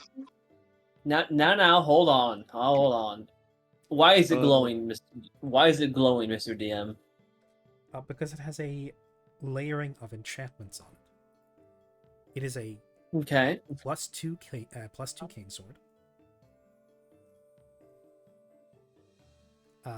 As you will find out when you put the sword back into the sheath and you latch it back into place, it has a shrinking enchantment on the blade, which makes it harder to detect.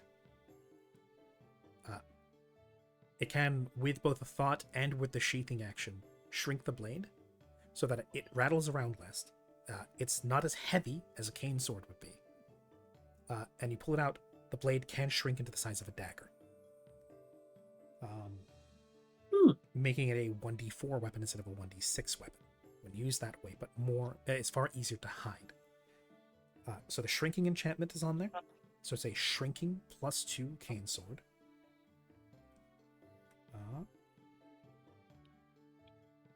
With the additional enchantments,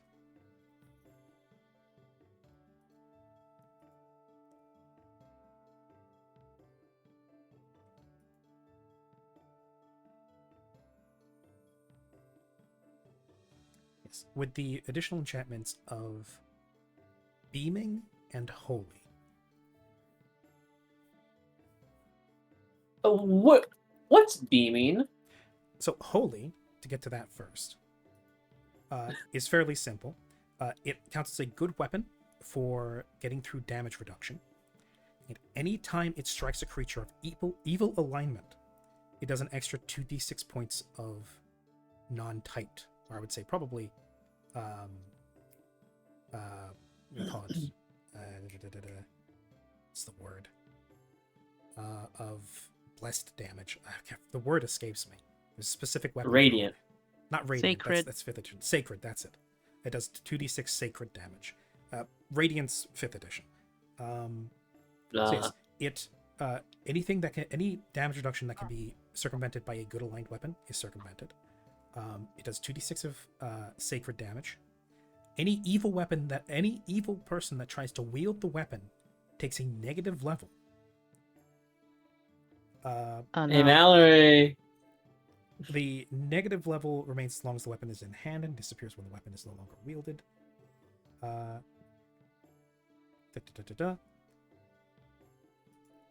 And beaming. Once per day is a swift action. A beaming weapon may create a number of glowing orbs equal to the weapon's enhancement bonus. So 2. The orbs float around the wielder's head like a halo and fire rays of light at the wielder's foes. Once per round, when the wielder makes a full attack with a beaming weapon, the wielder can expend 1 orb as a free action to fire a beam of searing light at any target within range. The orbs remain until expended or the wielder sleeps. Wait, this... Yeah. I just noticed that's supposed to technically only be a ranged weapon enchantment, but I think that still fits. Interesting. Hey, Mallory, you want this? If I touch this, I'm gonna suffer a negative level. DM, is this true? Yes, because he is evil aligned. Anyone else want Actually, this? you know what? I hate to backtrack like that, but this is a good point. This was wielded by the Aerodyne Inquisition. It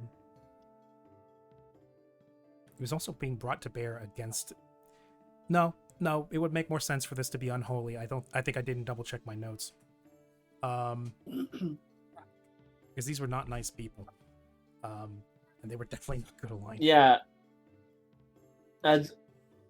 No, that's my mistake. Yes, no, this would be unholy instead. So this would be what do you call it?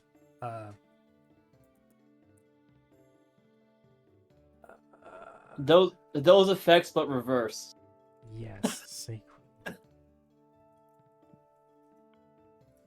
What's the opposite of sacred? I'm trying to remember. Necrotic? Wait, would it be necrotic from Aerodyne? Well, that's the thing. They're evil aligned. At least these guys are.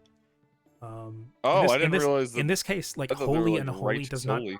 That's the thing. Holy and unholy doesn't necessarily express itself in the same way it does, like in normal D&D. It's still divine energy. It's just differently aspected.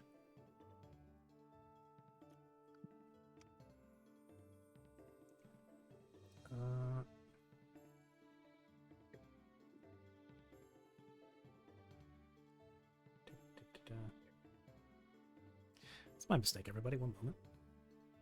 You are A-okay, buddy. Mm-hmm.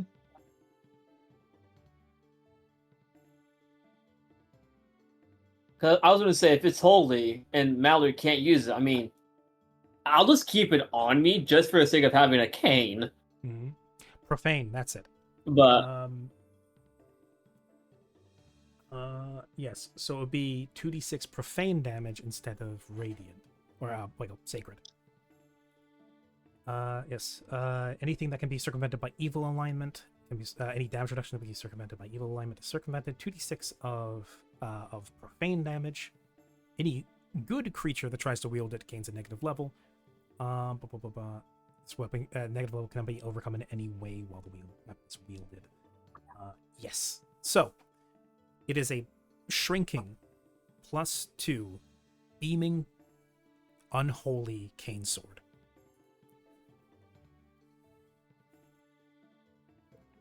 But am I suffering a negative level now? Then technically, Only if you wield it, and so long as you wield it. Afterwards, it dispels. The negative level remains as long as the weapon is in hand and disappears when the weapon is no longer wielded. So, Chaiko, are you good aligned? I don't really deal with alignments like me as a player. I don't really, so I don't really know. I wouldn't say I'm necessarily good. I wouldn't say I'm bad. Fairly neutral. And occasionally leaning towards more chaotic and evil actions sometimes. I'd say maybe chaotic neutral. Fits. Or just pure neutral. Like either or. I have to check what the original. And I think true neutral would probably be the best, because realistically, as much as I go, I want to kill, I also go, hey, we should probably help these guys out.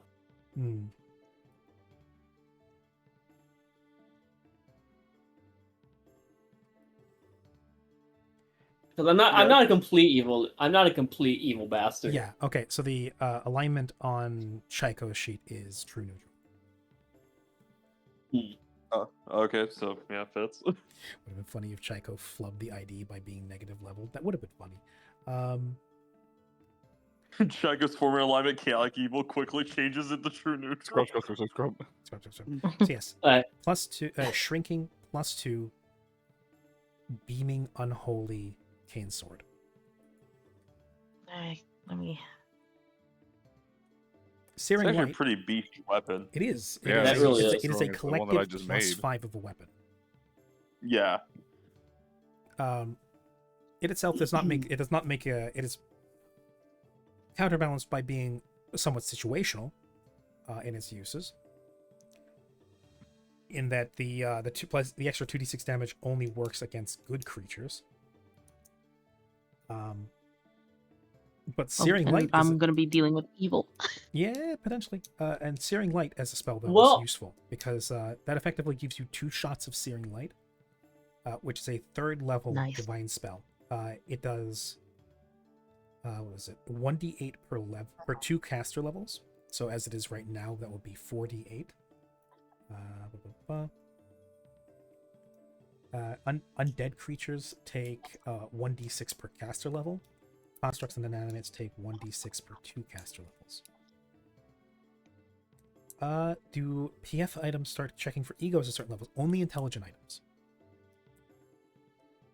What are those? Items that can talk to you. No, Chaiko has there's no clue about these things whatsoever. Oh, of course. We've talked about this before. But yes. So yes, Mallory absolutely is not getting his hands on this cane sword for sure. It's totally not his type of weapon.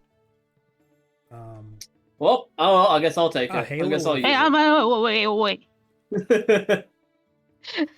Wait a minute there. So yes, you think I figured it'd be I figure it would be pretty neat to have a sword that also gives him 2 orbiting balls of light to accompany his halo he shoots people with. I'm becoming a celestial body in a different kind of way. What's it called? Do you think praise the sun? You think Kobold are the true loot goblins in this group of people? No, it's me. But yes, so that's the horde roughly analyzed as Brainback and Knick-Knack stand there pensively waiting nervously for whether or not they get approval for their scroungings. Bringing back to the actual situation at hand. Who found all this stuff again specifically? That's one of the kobolds. Knick-Knack goes to like jump up and claim credit as Bringback kind of like roughly shoves him out of the way and says, "Knick-Knack did under my brilliant guidance, yes." Knick-Knack, come here. Go, Knick-Knack. The Knick-Knack kind of like scurries forward. Yes. Puts hand on shoulder. You did good, kid. Pat, pat. Knick-Knack visibly vibrates in place. You did good. I do a glance at Bringback. You know, seeing the ship destroyed, I was very curious, but between you and me, if you get more stuff like this, I'll turn a blind eye.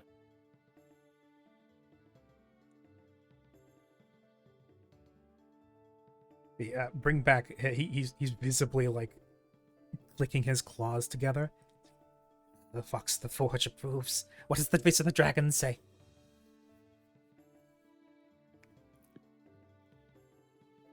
I'm frankly impressed, actually. With your blessing, we shall launch more excursions like this in the future. We shall bring back Now many let's- shinies. Yes, Karya? perhaps Dragon's horn not. shall grow. No? No. He looks like Karya. he looks genuinely crestfallen when you say that. At we not least- hold Did on. we not please the dragon? Is this not? No, we will bring you- more. Karya, That is Karya, true, come we here, will come here, bring come here. more. Karya, come here. Yeah, one moment Li- to bring back. Yes, Trico. Leans to ear and starts whispering. Oh, I see. If they get caught, we don't know them. It's actually a very good point. On council of the Royal Smith, I have been told to allow this passage. However, please alert me first.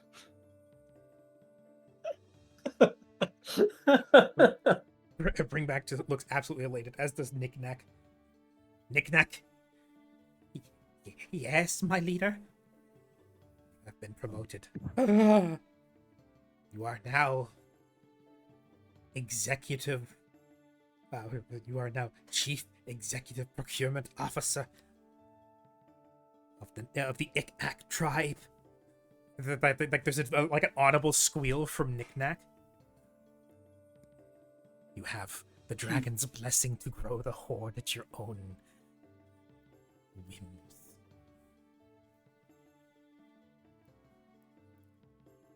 Remember, don't get caught.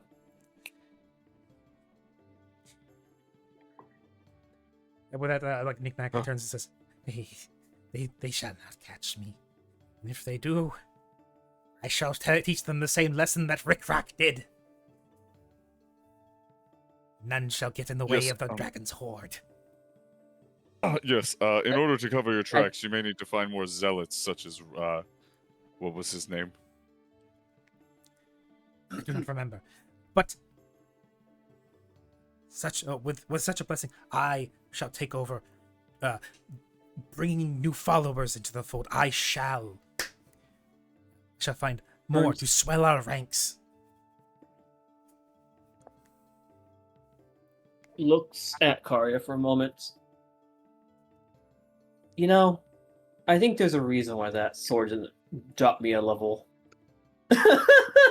What are you talking about? Just straight up like Chico looks into the camera lens and goes, "Man, it's a good thing I'm not evil. I'm not good or evil aligned. I can get away with this shit." Gee, viewers, isn't it swell that I'm not good aligned? I'm not good aligned. Oh, I'm not good, and I'm proud of it. Chico has spent so Well. much time tinkering with the crunch of the system, she has transcended numbers. I have leveled down. Excuse me? Anyway. Sorry, sorry. as That was weird of me to say. Chico does not get to get the hammer past the fourth wall. Stay inside the box. I'll break free one day. Just so we have it written down, because I assume that's everything that's in the horde. The total was exactly how many GP, just so I can put that down? What was it? It was like I heard 1,700, something like 1,500. 1,500. That is the coins and the gems. Where's the Mhm. Where's the putting beaming that down? enchantment? I can't find it. I can throw it your way very. I put it down in my general money because it's basically the party's money at this point. Yeah, Is okay. it? Because I'm pretty sure there's a party loot Mhm. sheet. Is there? Yes. Yeah, Oh, but it's like it's been unused for like I'm pretty sure. Like, at It's been unused least for 20. quite I'm some pretty sure time. Siren was keeping it updated. Where is the party loot sheet? Party inventory. Hand axe. Yeah. Your notes. 2 Your medium notes. chests, 8 water skins. We have not touched this. Oh well, 1,500 GP actually. She just put that in. Wow. Damn. Mhm. Go Siren. You updated the party inventory with the 1,500 gold. You did it. Yeah. Also, does the Apparently +2 not. apply to? We've just had 1,500 gold sitting in here, and it wasn't anybody's. No, she Yeah, didn't nobody's update it. okay. Yeah, I guess nobody's been updating that since you guys visited. What do you call it? The Strasbourg. the last time. Quadratica, it looks like. No, since you visited Strasbourg, because those the Encyclopedia Quadratica was the books Vark got in the mail. Yeah. We also have the dragon bones, Yes. so it had to have been around that time. I'm Yes. thinking that the last time we updated this, is quite literally after we killed Karya's uncle. So No, it was because look, there's the Encyclopedia Quadratica, which was the last time you guys visited Strasbourg again. oh, you're right. I forgot he when got those. Vark Right, dropped the mountain of books in Duraz's mouth. right. Well, so we have an extra 1,500 that's just been sitting around. If so I'll Hey, just, yeah. Bank interest, yippee! Yes. cool. You Nice. do we have a forgot party about it. inventory. If you want to try and reorganize that, do so. Make sure only one person is editing it at a time. So call it out if you're editing Yeah. the sheet. I think after session today, we will go through and we'll mark down everything because there's a lot of stuff in here that I keep Yeah. forgetting even exists. Yeah, You might wanna do like some and some of this housekeeping. and some of the stuff that's in there, we probably don't have anymore. I'm just gonna say. Well, I know we have the deathless half plate. You never Yeah, selling you should that. be wearing that. Well, he can't. Oh wait, It doesn't benefit him very much. you can't? It's heavy, but it stops him It's from casting it's spells. heavy. Yeah. And yeah, I bolster my defense a lot now with the 2 rings. I'm at a 23, but I still need my shield spell because I do. Speaking Oh yeah, of, the war paint of terrible visage. Yeah. yeah, there's a lot of stuff in here. I don't remember if I'm the one that started this. I forgot don't who- Recent know person to who's update it. I don't know who started it, but I do remember I at one point was the one who was mostly messing with the party inventory. Which makes sense. Don't really remember why I stopped. A lot of things. But I probably just Also, you just I kept probably just forgot tossing about it. most of the shit you got into your own inventory at one point.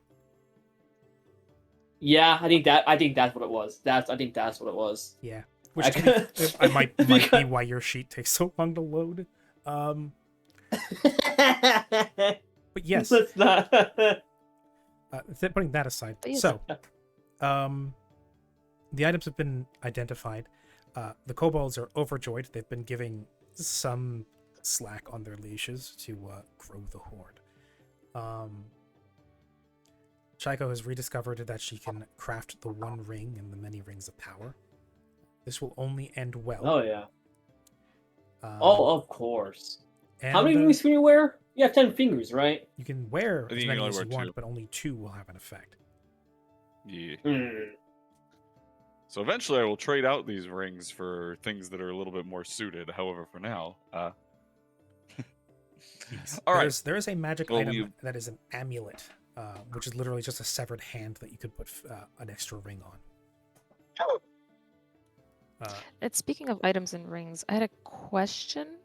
Correct. So, is it possible to create a ring that houses a spell, right? Because that's what the Those are the that's what the Look, fireball look, ring. yeah, Yeah, yeah. yeah. That's the So, feat that I just took. yes. And how much effort and money would it cost to make a ring of hideous laughter? Out of curiosity. Well, here's the thing. Hideous laughter. You could make a ring of spell storing. That's a different thing.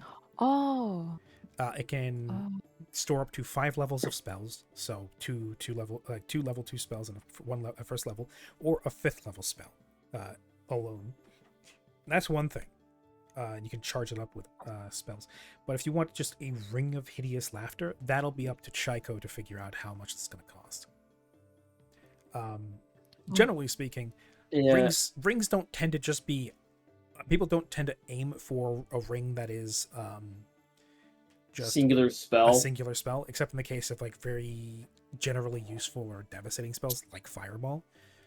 Usually, it's some form of spell that is converted into some kind of utility. Usually, that's the way people go with rings. What's up? I did a test roll. It was a good roll. Shame. Yes. Oh yeah, it should be. What do you call it?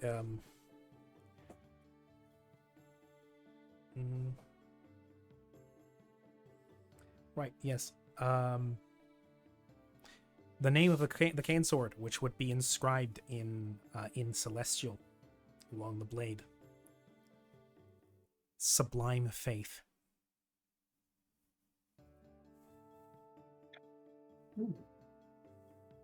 Well, ain't that the truth?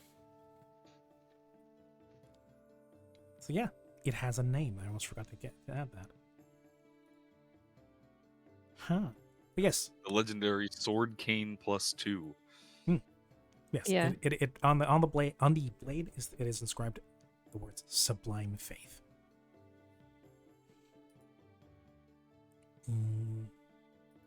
Quick question, because I'm reading a Ring of Spell Storing right now. Mm-hmm. It says a Ring of Spell Storing contains up to 5 levels of spells. What does that mean? Does that mean 5? A combination of up to 5 levels of spells. So that could be 5 first level So like spells. a level 3? A level 3 and a level 2. A 5th level spell alone. Ah. Yeah, combination of up to 5 levels of spells. Okay. And they could be a mix of either. And okay. Generate. Also, you can cast any spells in this ring as long as those. Okay. Yeah. Yes, Grim, your boomerang log is also banned. Oh, wait a. Oh, hold on. What's up? It's you can store a meta magic version of a spell in a spell storing ring. Yes, so long as the meta magic level is not above 5. Yep. Is it? Yeah. Equal to their spell. Wait, so can use it. is it like a ring where you yourself have to have access to the spells that you store in it and you choose what Nope. spells to store every day, or is it determined upon creation? Nope, it's And just like how the that sickle for- works. It stores a spell. Oh, okay, so you can change it. It's not like permanent. So it's essentially just a mini staff. Or yeah. Right? Yeah. It's It is the a- Ring of Spell it is Storing a- is essentially just It is a spell battery. imbues with spell abilities, level 4 spell. Honestly, I could make one of these. That's a spell that Siren wanted to use on one of the kobolds before you guys left. Actually, never mind, I'm dumb. I can't learn that. Nope. But Siren can. In fact, she does. She has Yeah. it. What, the imbue with spell ability? Yeah. Yes. Yeah. Yeah. With your aid, I can make a ring of spells. And then last question I have. It doesn't really say. It probably has to do with imbue with spell ability, but I'm guessing it's I can choose the spells that get put into the ring as they come in and out. So let's say I put in a fireball and 2 magic missiles in there. The magic missiles come out. I can put in a new spell to take up those 2 spell levels. Yes. You just have to expend Okay. spell slots to do so. Okay. So honestly, It's not a bad thing to help keep some spells in your back pocket.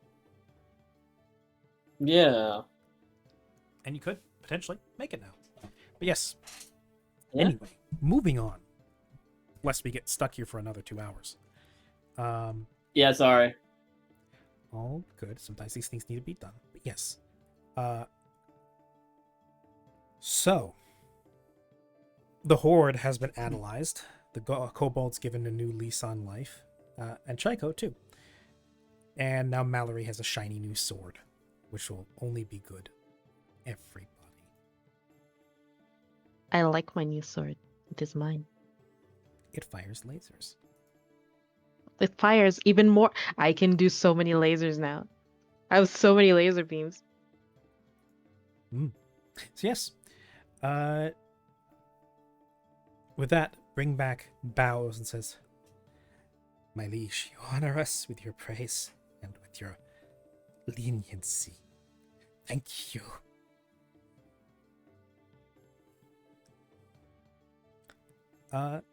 Switching over to Flick real quick. You with us, Jake? Yes. Excellent. The crew has given you a hearty welcome back. Some of the more humanoid sailors have given you a pat on the back. Good to see you back. Looking healthier than ever. Your the spring in your step when you're aboard the ship is unmistakable. As if you never left for even a day. You're already swaying with the ship as you walk along the top deck. Your crew is glad to see you back. Hat still on your head. Still alive, still in one piece, not scorched into sacred ash. Some of them had been potentially betting on. Some of the sailors are very happy to see you again, but not because they're glad to see you, but because they won the bet. But they also are glad to see you, they promise. And with that, you've actually got a few of them, including your bosun, facing you and saying, "Well then, Captain, where is our next heading?" Well, Haven. Next stop's Haven. There's a cheer from the crew at that. So consider it a half shore leave. There's a bunch of the crewmates. They take their hats, they throw them in the air. There's a hurrah, and there's like more than a couple who are just like, "We're gonna be frank with you, Cap. We spent the last last few weeks just kicking our feet up, eating fresh fruit, having a time here in the port. May have dipped a little bit into the ship funds with the blessing of Miss Adelia. She's been kind enough to let us have some time off here. Frankly, Captain, you're spoiling us. We've gone from just being hired, maybe getting our ass cheeks a little bit scuffed by by whoever that was firing at us while they were chasing us. But after that, docking here in one of the sunniest ports in the Papacy, and now off to Haven.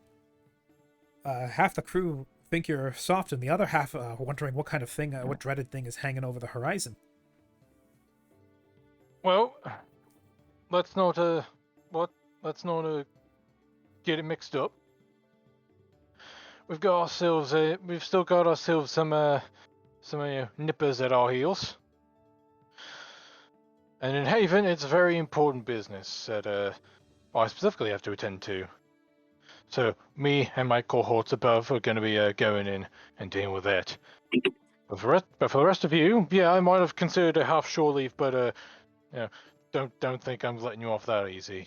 You still got plenty of work to do. Still got plenty. Loud and clear, Captain. With that, I'll say the day passes for the most part. You guys disperse, getting your rest, going to your quarters. Those who need to can check on the various aspects of the ship. I'm sure Kit and Shaiko probably check the engine at some point. Probably do a few more adjustments and repairs here and there using the blueprints that were left behind, or the basic repair instructions that were left behind. Maintenance is done. Inventory is double checked. And just gonna go out on a limb and say at some point you guys find yourselves within the galley, or at the mess probably, taking your evening At some meal. point. Taking your evening meal. I somehow imagine Mallory's dinner is a dinner of champions, probably just a glass of champagne.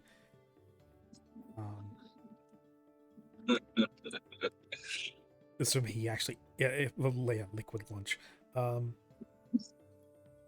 Assuming I eat it all. Assuming you eat. I was all about to of say, this. yeah, like, I don't even think you have to. You got the Ring of ring of sustenance. sustenance. Yeah. And Mallory is slowly but surely becoming someone who doesn't even partake in that. Y'all still eat food? Peasants. I cast dismissal on Mallory. No, not again.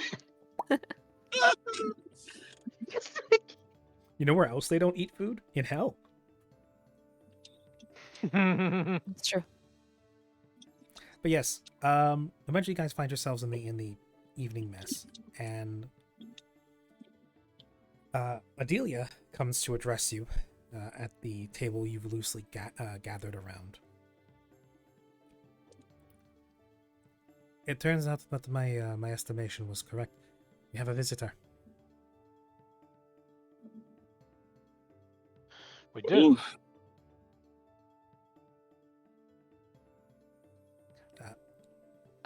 Life-threatening visitor? Oh no, not at all. Yes. Unless you consider perhaps the boring minutia of politics and bureaucracy to be deadly, which to some may be the case. Shall we let them on board? I suppose it could consider death by 1,000 cuts, but regardless, yes, send him in. I'll make sure Yes, to tell him to please keep his do. paper cuts away from us. One moment. As she then strides away, hurrying along in her gnomish countenance. Jaunt.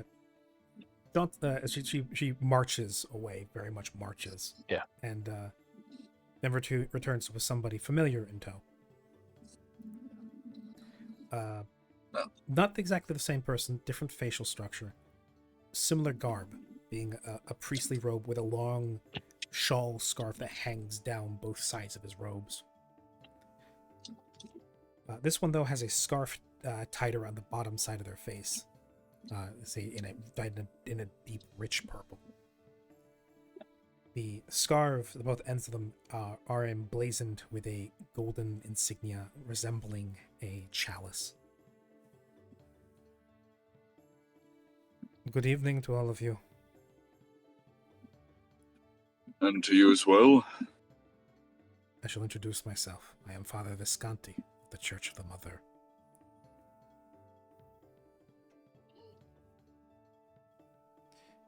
I trust I am Honored to have you aboard.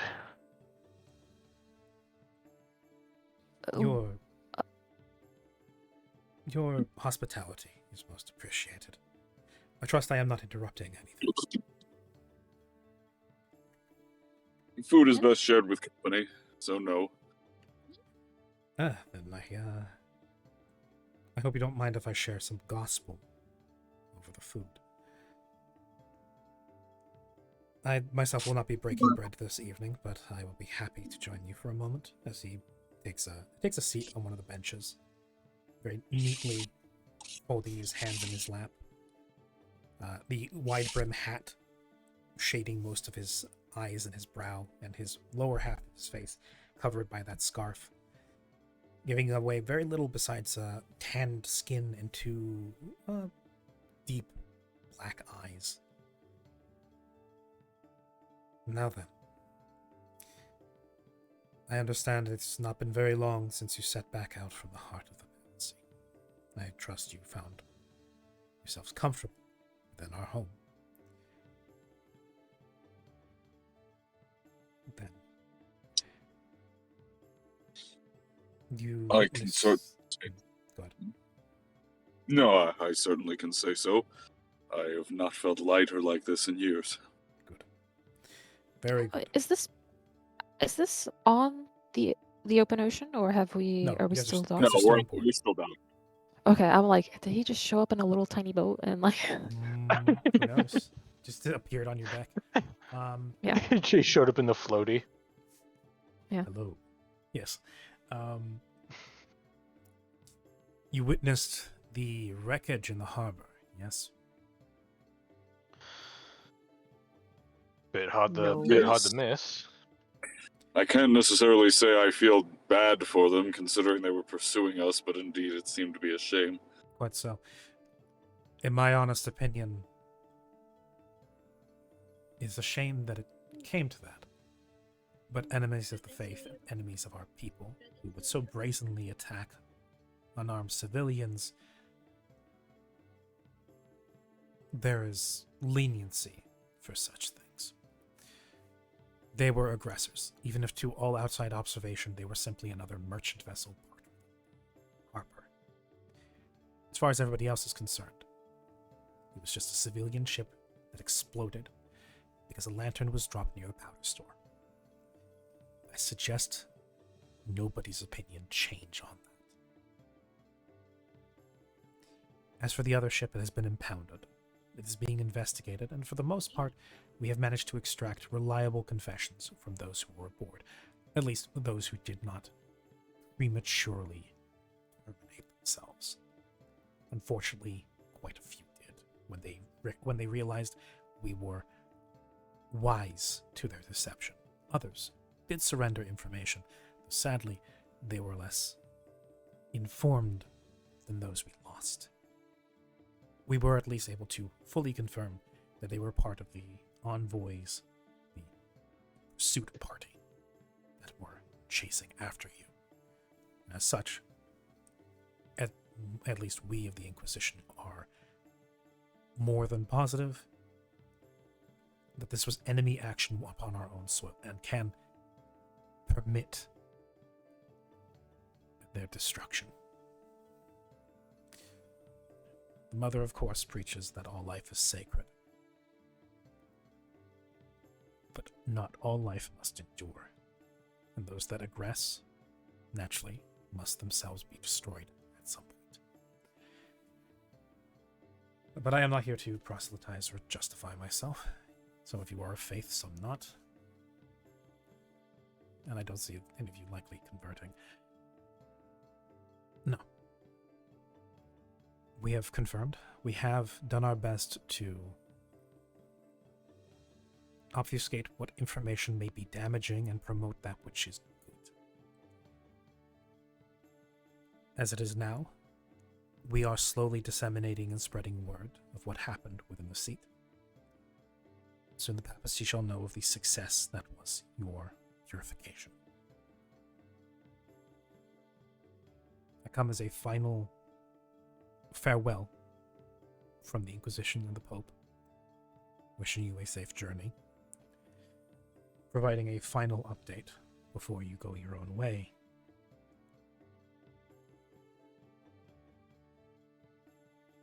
And does a simple final checkup to make sure that all things are in order before you depart.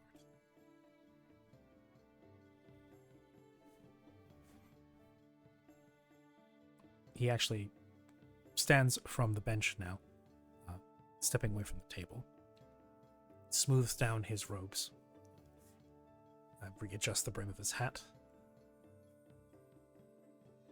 Additionally, I have one final request that you need under no circumstances fulfill. This is not one of the favors that I've been told that you owe the Pope. He made sure to inform me that this is supposed to be unequivocally clear. one of the guardsmen that was present during the attack in Belafini, he has expressed an interest in joining you on your crusade would not be the correct. Your journey? Journey, yes. Flick lowers his proverbial glasses in interest. Is it the one whom we spoke to after the events, the younger man? Yes, actually. After the one who helped us do it, the one who helped us do a number on all those goons that jumped us. his men, his comrades in arms did speak quite positively of his contribution in the conflict. Yes. After the attack on the port, we unfortunately had to bring those who survived into the know. Otherwise, they may have continued asking questions. Those that would comply were brought further into the fold. Those that would not were reassigned. One of them, the man in question, does not believe he will be able to return to normal guard work. The Pope and the Senior Inquisitor had an idea of their own. Now that he is informed about the shadow war we have going between us and Aerodine, we believe he will be of better use being our liaison aboard your ship, if you will accept him. Well, I personally have zero issue with adding another to my retinue. However, this ship is not mine, so Flick. Flick thinks it over for a moment. We still have at least some room left on the ship for for extra crew members, yes? Oh, absolutely. You got plenty of empty rooms. Huh. Yeah, after brief bit of thought, Flick turns back and says, I think we got plenty of accommodation for him, so don't see why. Why not? Very good. His position aboard the ship will be twofold. He will both contribute and serve aboard the ship as part of your crew, as far as both your command captain and his own judgment allows. And additionally, will report back to us about the progress that your journey is making, and should we need it, be a point of contact for us to pass on any information. And likewise, any communication you wish to pass our way. He is both an ambassador from us to your crew, and, I hope, a sign of goodwill on our side. We cannot do much more beyond this. Beyond what we've already done. But we can provide this. At least for the time being. On a ship like this, they could use all the help we can use all the help we can get. And knowing that gentleman's capabilities, I think he'd make a great addition. Very good. Besides, we could always use more fighters.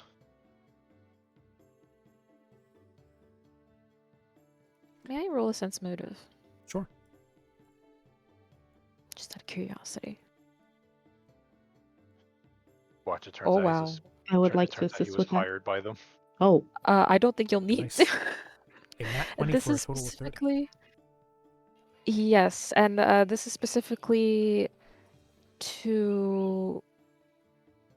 I don't know how to explain this. I guess I'm basically trying to see if he's not like someone from Aerodine in disguise, trying to pass off someone else from Aerodine in disguise onto our ship.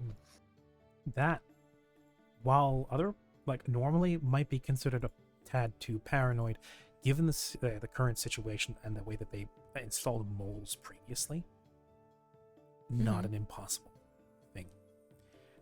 Yeah, just trying to make sure that this guy actually is a father from the Seat of the Gods, and he actually is asking if we want the actual guard who helped us on the ship. You listen to him as he speaks. You observe him through his thick clothing. His body language is muted, but still there. The insignias upon his clothing look genuine. They look worn as somebody who would wear these for a long period of time should, not something that someone hastily put on as a disguise.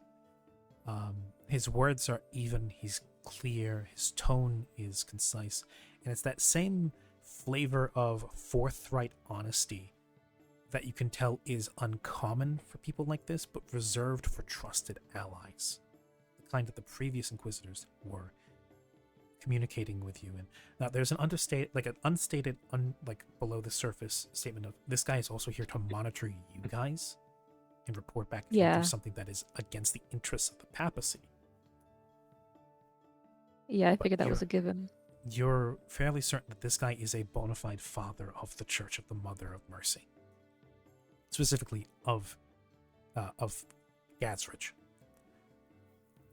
Okay.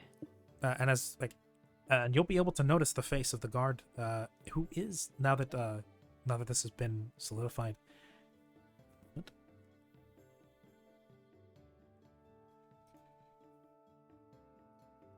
Just want to make sure that this is.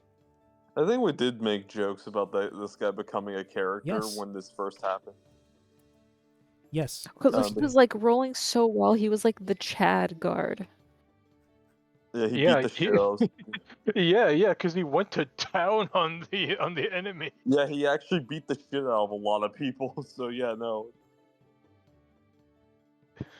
and unexpectedly super powered guard. Was Did rolling you quite get hard. like artwork? Did you get artwork of this guy or something?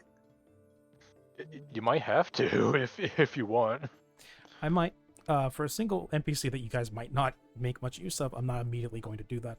I am checking to see if I can find an image, preferably one that is not AI generated. Oh, I got you. Hold on. It is very hard given how absolutely fucking clogged Google image search is. Yeah. Even Here, Pinterest that's has him. gotten bad. Pinterest been bad for a while, though. Yeah, Pinterest is just 95% AI at this point. True. Fucking no, I'm not gonna have him start strutting in because then it's just like, yeah, sure, fucking Fonk starts playing the moment this guy enters the scene. I was hiding it under all that armor. Wait, he was in the loot pile? No. He could have been. I got all the other treasures. Yes. One of them was this strange young man. I do want to. Hey, we know that guy. I do want to at least share this image because it's preposterous and great in the same way that it's like, it's great to see like gender standards start to come around. Yeah. I hate it. Yo, is that Garen from League of Legends? With his abs. You know what? Equal rights. Let's sexualize the guys too. Yeah, that's only fair. at this yeah, point. I was about to say he's got the fucking midriff. Oh my god. Everything exposed except for the junk and his nipples. give him Would be fair. the codpiece armor. Yeah, his armor's just that's it. At least Actually, I I know. bad. Actually, no. I'm pretty sure it turns him like a coked up like Scotsman. He just has like an armored kilt. And he's just bare chested. It's like, why did you not look like this before? I was an unnamed NPC before. I was not given the rights to have an image.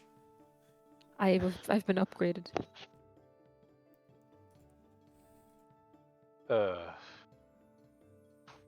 Rumors of my genericness have been greatly exaggerated. God.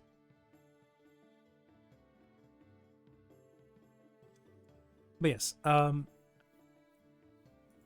the priest in question calls over his shoulder and says, "You may enter." And in strides a youngish looking man. He appears to be a half-elf, His helmet is off, his ears, short-cut brown hair, open, somewhat pointed ears standing out, and his helmet, his half-helmet, is clutched to his chest. He walks in, billhook in one hand, the same one he used to trip up some of the assailants. As he approaches, billhook held close to his side, with the handle facing upwards and the head down, so as not to be a danger. His hand is slid up towards the head of the polearm. He steps forth and says,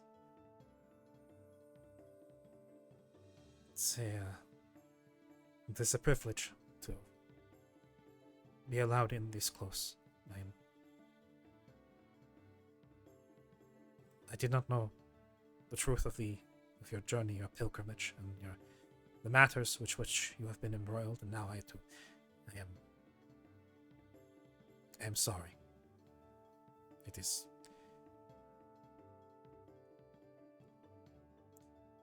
I confess I previously wanted to blame some of you, or all of you, for the loss of some of my brothers and for the people of Berafini.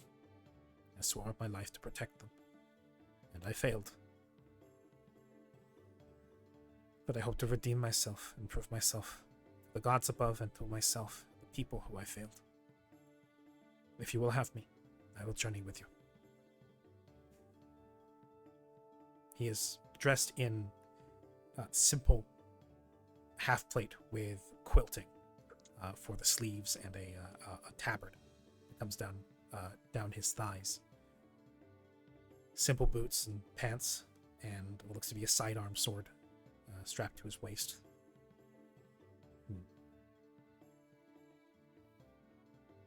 You aim to redeem yourself by assisting us on our journey? Yes. I hope to. I have already failed here once, and my fellow guardsmen that carry on are, let's confess, they are stronger than I am. I hope that being afield and joining all of you, I may find greater opportunity and greater tests to redeem myself. You are of a noble heart. Thank you. It's Though I have reservations, if you don't mind me saying. He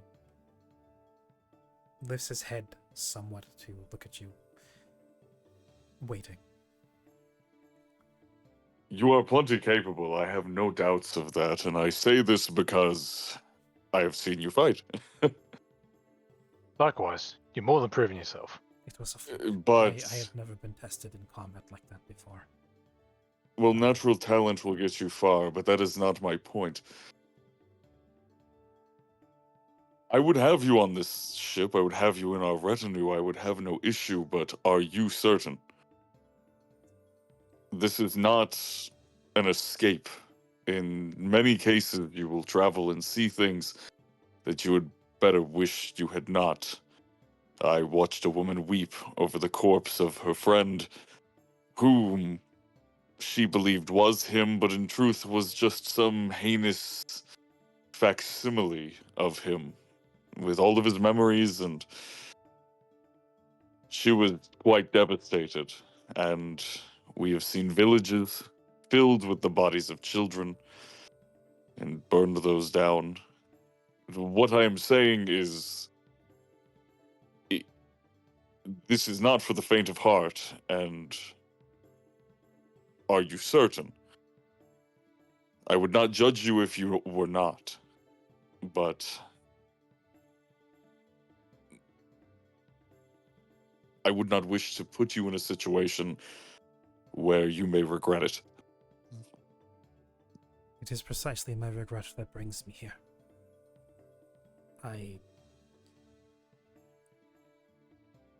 If it was the providence of the gods that had me fight so fervently that day, or my own desperation, I don't know. And for the longest time I did not believe myself made for war or crusades. In truth, my mettle has mostly been tested on common thieves and the occasional drunkard. I do not believe this to be an escape. I am not running away from my failure. Yet, though, to be honest, it's more that I am running towards danger. What happened that day is a rare occurrence. We do not see conflict like that, but as I have been told by the Father and Chief Inquisitor, you are all bound to find yourselves in more danger.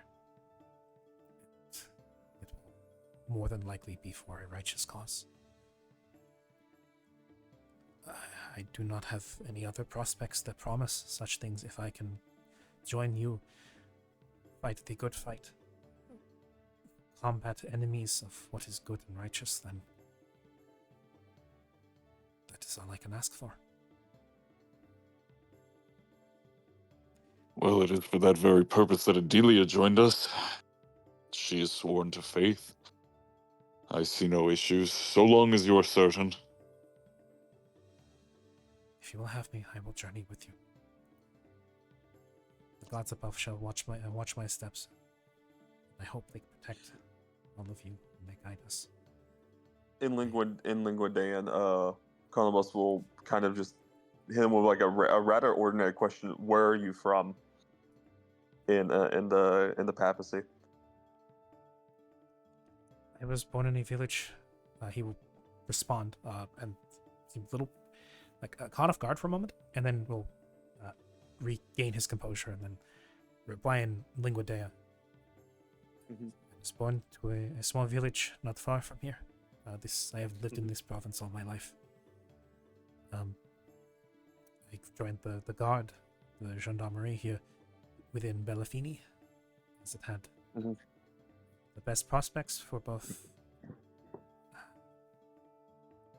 to secure good security for my family, pay, and to do the gods' work and keep their nation safe.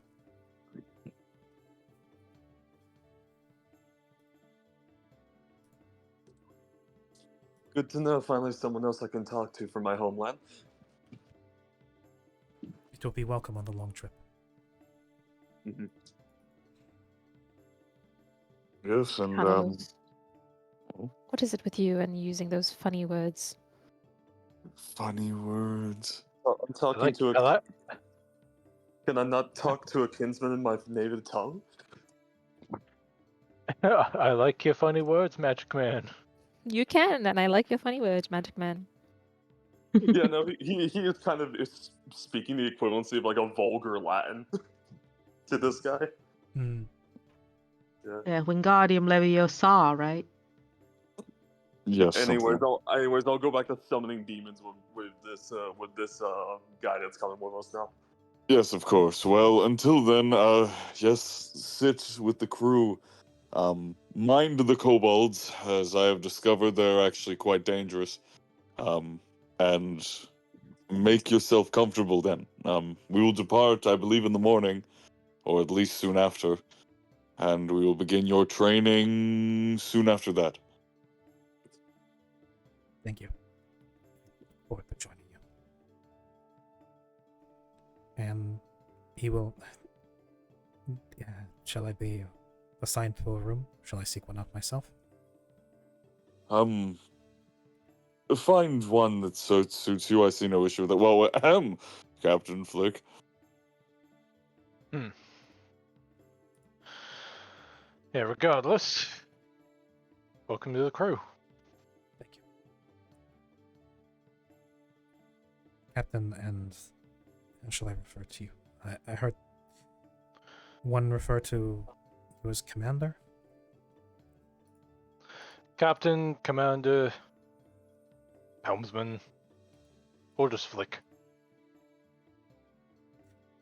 Or if we're going by full names, just so you know, Flick of the Year. And he does a little kind of gesture. He gives a deep bow, again clutching his helmet to his chest. Stands back up, puts his helmet on his head. I shall find myself lodgings then. Did he give Yep. his name? I don't recall. No, he didn't. Oh, then before you depart, Yes. your name? Oh, I apologize. That I forget. My name is Emilio. I am. Yes, Emilio Vetinari. I am. I am simply I am from a humble family of farmers. A guardsman of some 7 years now. Well, Emilio, then welcome in. I'm sure you will learn all of the names eventually. I believe Siren here has a wall with the paper with all the names of the kobolds, though. The the others I have yet to learn their names as well. But I know. see. The kobold names I keep in my head and in my heart. What's the name of that kobold over there? And he just points to a random kobold and just in the distance, just doing something, maybe like eating a rat or something. eating a rat. That's Micmac. So she has. And then he'll kind of look over and go, "Ah, yes, the one with the strange face. Yes, that is Micmac." Yes. Micmac paddywhack. Anyways, Emilio, please ready yourself and rest. We will begin setting out soon. Thank you. And with that, yes, he will excuse himself down to go find one of the rooms. You'll find out later that he eventually runs across Adelia, who, upon finding out the full details, will return to all of you, or at least to Kari at the very least, and Flick, as this is his ship and his crew, and makes it certain in no it makes it clear in no uncertain terms that she's going to be taking that boy into her training regime. Very good. I would Sounds actually good. like to. Yes, I would actually like to assist in this, Adelia. Not that I have any doubts of your abilities, but the more akin I can be to the soldiers that we fight beside, the better it will be. I mean, Very if, good. if But do try and hold back. Yes, I have no intention of using my weapon. New as it may be, It's I'm not your not looking weapon to that's the kill the issue. boy. It's not your weapon that's the issue, Commander. It's the arms that wield That them. is. I don't know how much you've changed since the purification, but last I checked, you are possessed of monstrous strength, one that almost took my head off, weapon or not. That is unfortunately accurate, yes. I have lost some of my natural strength, yes. Oh, I mean, but I mean, if unless, it comes all of to training, if it comes to training people, I have more experience at that. And besides, Karia, you haven't lost all of your strength as she looks at his arms and begins drooling. I see, yes. I mean, unless Mallory, unless you want me to take over his training regimen, but that's up to you. well, Mallory does have a point. She did train militia, and he is what that is, but I still would at least like to observe. Again, we would... Frankly, this entire crew may need to be up in ship shape, but the reality is most of them are here for coin, and the ones whom I care about progressing and advancing are the ones who, well, at least agree with the mission. Adelia does pipe up and says, I think the whole crew could benefit from any advice that all of you could provide. After all, you are specialists in your different fields, and we're doing more than just a simple army. We're a crew of various individuals. Varied skill sets and specialists will be far more useful than a bunch of generalists.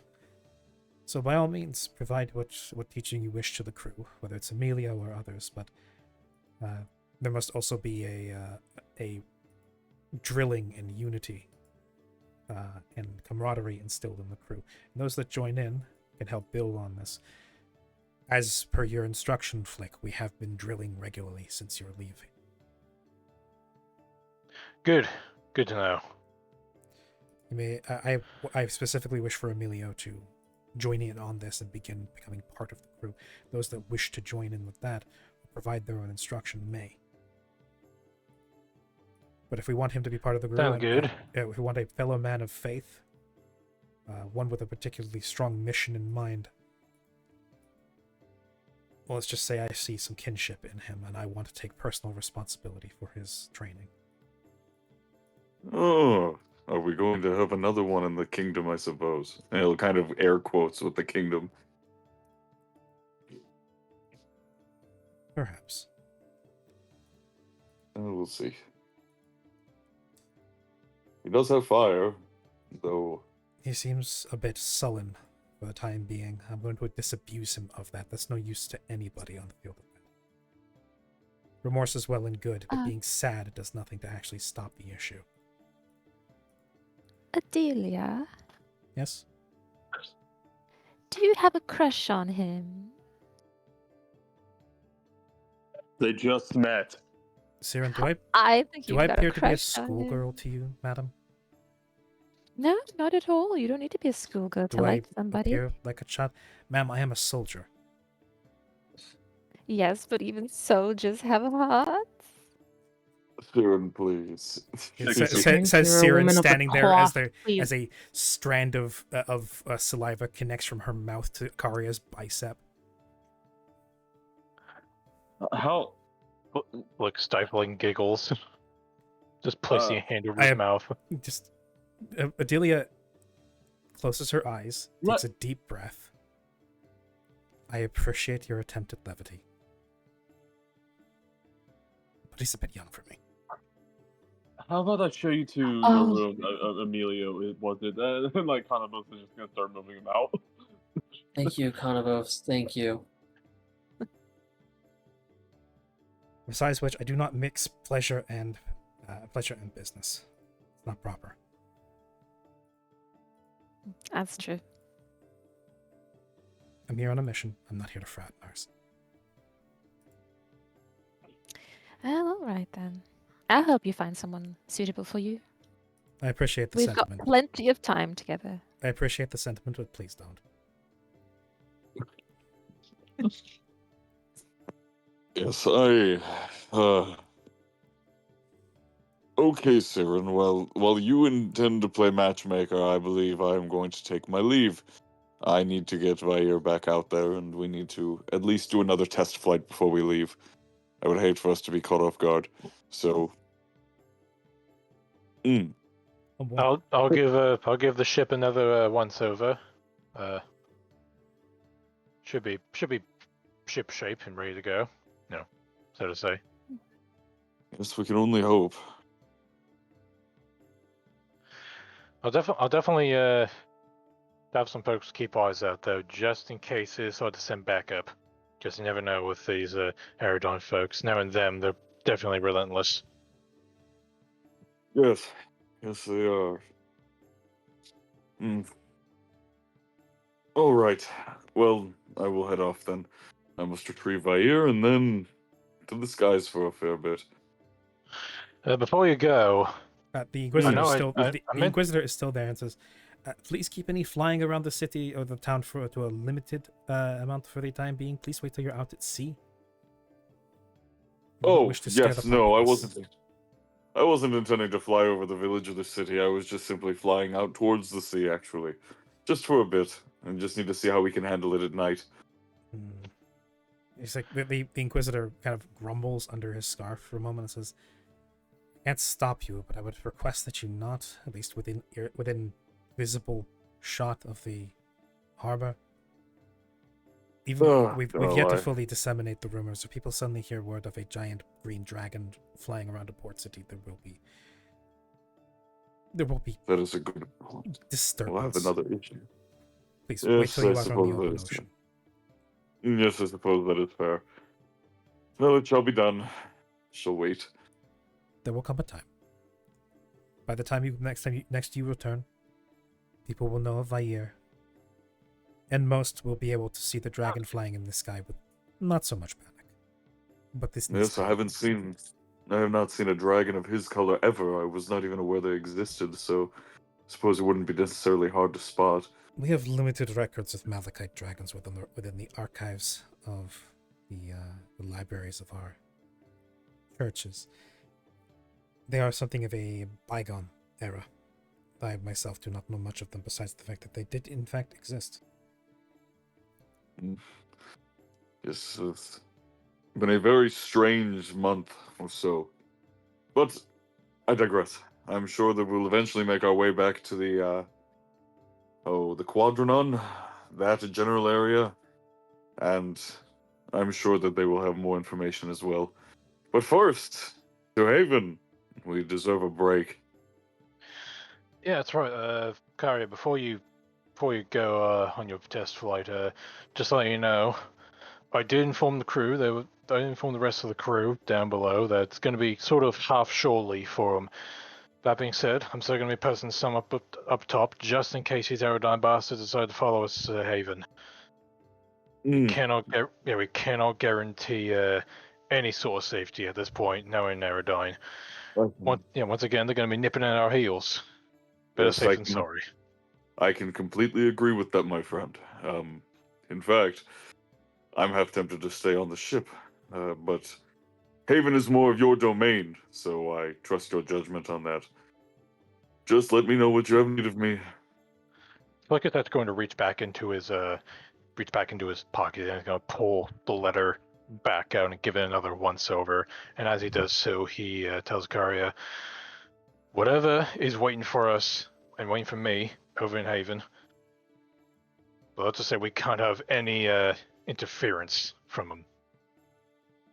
Then I will do my best to make sure that we have none. I do need to test this weapon anyways. Yeah. Considering Vair's new size increase, could use a few strafe runs on him, maybe. Yes, though I will at least heed the word of the father here. He does have a point. I'd rather not scare more people. Right. If anything, mind the airspace and whatnot. I mean, don't even mean to tell you that, but still. Yes, of course. And for safety, how well can you and Vair swim in case you end up in the ocean? Oh, well enough. And, well, you know. Anyways, I just... Right. I'm just going to do this. And... We're not going out tonight, though. Again, we're not leaving tonight. I think we're leaving in the morning. Oh, okay, Yeah. sorry. I thought we were doing that right now. I thought we were leaving No, well, right we now. are technically doing that right now. But we're not doing it right now. Like, after this scene, we're probably taking off. Okay. Yeah. If anything, Flick is just discussing like strategy for when we actually get to Haven, like because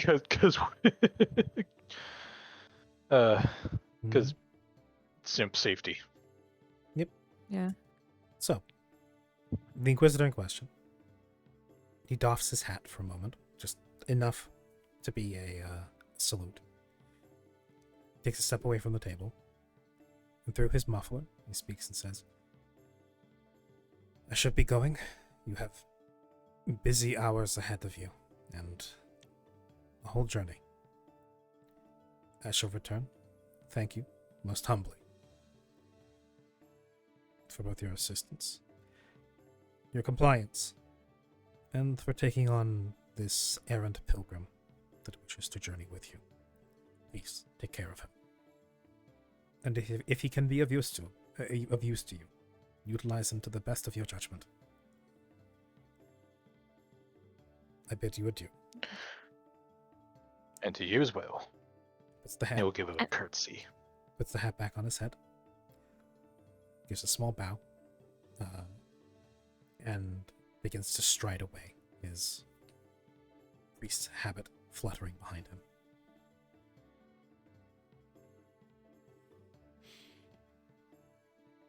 And then he leaves the ship. And that would be that. And actually, as he's leaving the ship, what did the letter that Flick received say again? I know it's been a little bit. I wasn't one? not sure if you. It was the one that looked like it had the ink smeared on it. Right, yeah, the big black splotch. Yeah. It said, "Glad to hear you're alive. Neaton Haven." Yeah, So he'll I think fold it it back was up like and he'll see you at Haven, perhaps. Yeah. He'll fold it back up and slip it back into his pocket. Give it a pat. Well, we have our heading for the morning. But now let's rest. You guys finish? As you I said, indeed. said, indeed. You finish your meal for the evening. Those of you that eat, turn in for the night, and keep sailing. I believe I'm echoing through somebody's microphone. Okay. The night passes, morning comes. You cast off, and once more begin your journey across the ocean. Now, fully stocked, no pursuers. The maiden voyage of the Dawn Shredder continues. Sailing on, you make a quick stop in Lodelia Isle at the advisement of Adelia, just to quickly hire some help if there's any resident there to refill the traitors, as well as those that passed away in the attacks, as you did lose a couple of crew members as a result of both the attacks and the explosion of the engine. And then continue your voyage.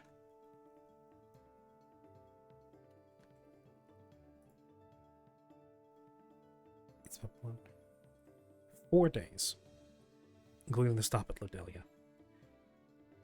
The oceans start choppy. The winds pick up quite a bit. The current is heavy. The engine on the ship helps quite a bit in helping you run counter to it instead of having to be at the beck and the motion of the ocean. You continue through the open water, eventually reaching the deeper inner waters known as the Korok Center. This being the Korok Sea.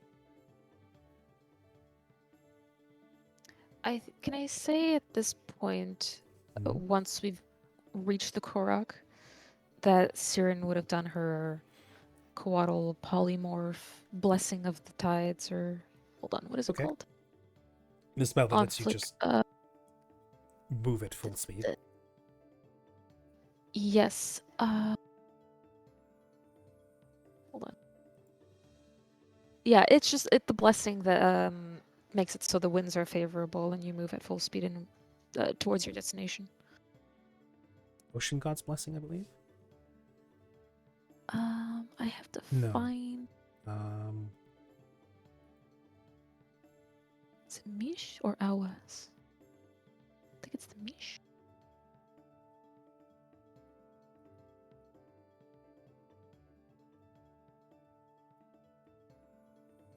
That must be Awas. It might be the Awas Coatl.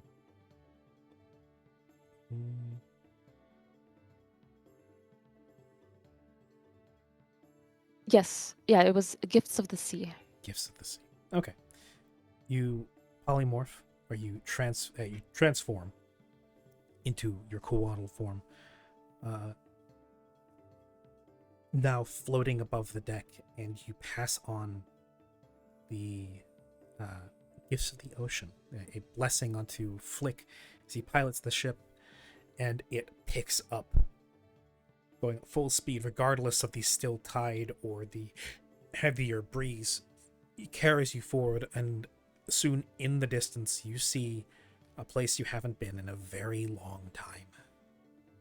Haven, where all of this started. When when the man in the crow's nest calls down, "Land ho!" there's a cheer as everybody catches eye of the huts, the golden sands, and the long docks of Haven. Your ship pulls in one of the floating dock towns that surround the banks of Haven, these expansions to the town itself. As the ship coasts in, as it hits afternoon, the town, the nation of Haven, it's not a buzz the same way that the festival was. It's not a mess of chaotic revelry like it was before. Now it's almost serene. You see merfolk and Triton and Undine coursing through the water. Many of the merfolk popping up for a time, conversing, grabbing things, and then diving far, far down into the tide. You see many turtle, among other people on the island banks, conversing, eating, working, some even just, you see 3 turtle sat by a dock, threading rope, weaving rope by hand as they converse idly. The sun climbs into the afternoon sky, or into the late morning sky. You see 2 women carrying baskets, walking along the strand. People splitting palm logs. Other people shelling coconuts with their bare hands or even their teeth. It's a sight to behold. You haven't been here in a while, and last time it was very packed. Now it's almost peaceful in comparison, though it is still alive with life and a constant hub of traffic. You see one particular section where what look to be many of the foreign ships are parked, and that's where Flick, you know to direct your ship. This is where all the non-Haven boats are meant to dock all year round, as opposed to during the festival. Foreign traffic is processed here, and mostly if you don't want your ship stripped and all your worldly belongings seized, it's usually good to park here. Those who aren't in the know tend to be in for a very rough surprise unless they're willing to pony up a ransom. Haven is a nice place. It's also not very friendly to people who don't do their research. Yeah, hence why Flick is going to go with his gut and park where it is safest. Mm-hmm. You park in the quote foreign boat dock. The people of Haven have a word for it, but you've yet to actually find out what it is. The people of Haven themselves seem to have their own parlance they keep, and they don't readily share. As hospitable as they can be, they are very inhospitable to people who, well, to be quite frank, don't respect the fact that they are guests on the archipelago nation.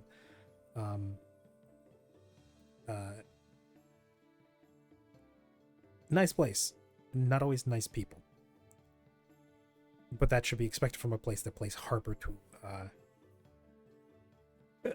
free roaming enterprise ships, otherwise known as pirates.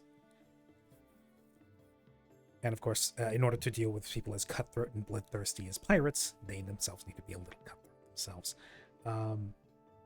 So, you park the ship, you dock, you tie off, you report in with the port authority, which is mostly one particularly old-looking turtle and 2 very muscular Fearbowl in nothing but speedos, who stand as muscle and guard for the dock security.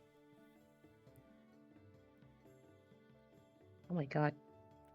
Effectively, imagine two almost identical versions of Maui.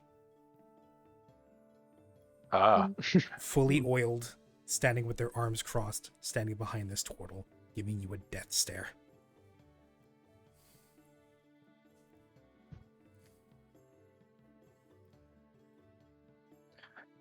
They don't move a muscle.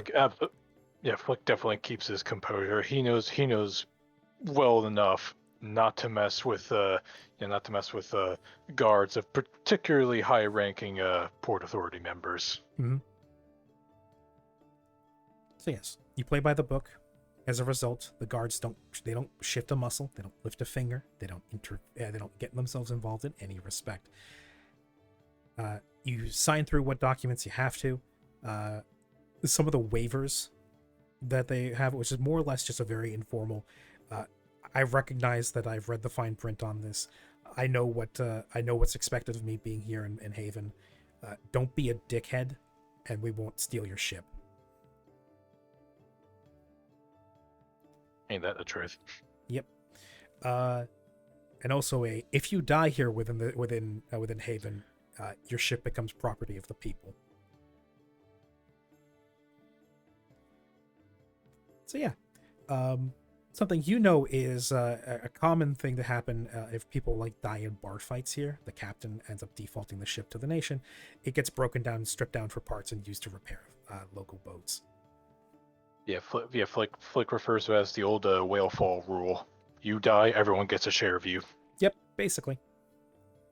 It becomes a whole community bonding experience. They get to work as a group to strip down your ship. It's a whole thing. It's very heartwarming. Every now and again, they get to profit off of asshole pirates and dickhead merchants defaulting on their ownership. But yes, Again, the whale fall rule. When someone dies, it's a boon for everyone else. Yep. But yes, you park in, you get yourselves checked in. I'm gonna assume you guys are also gonna get yourselves room somewhere, unless you're gonna sleep aboard the ship.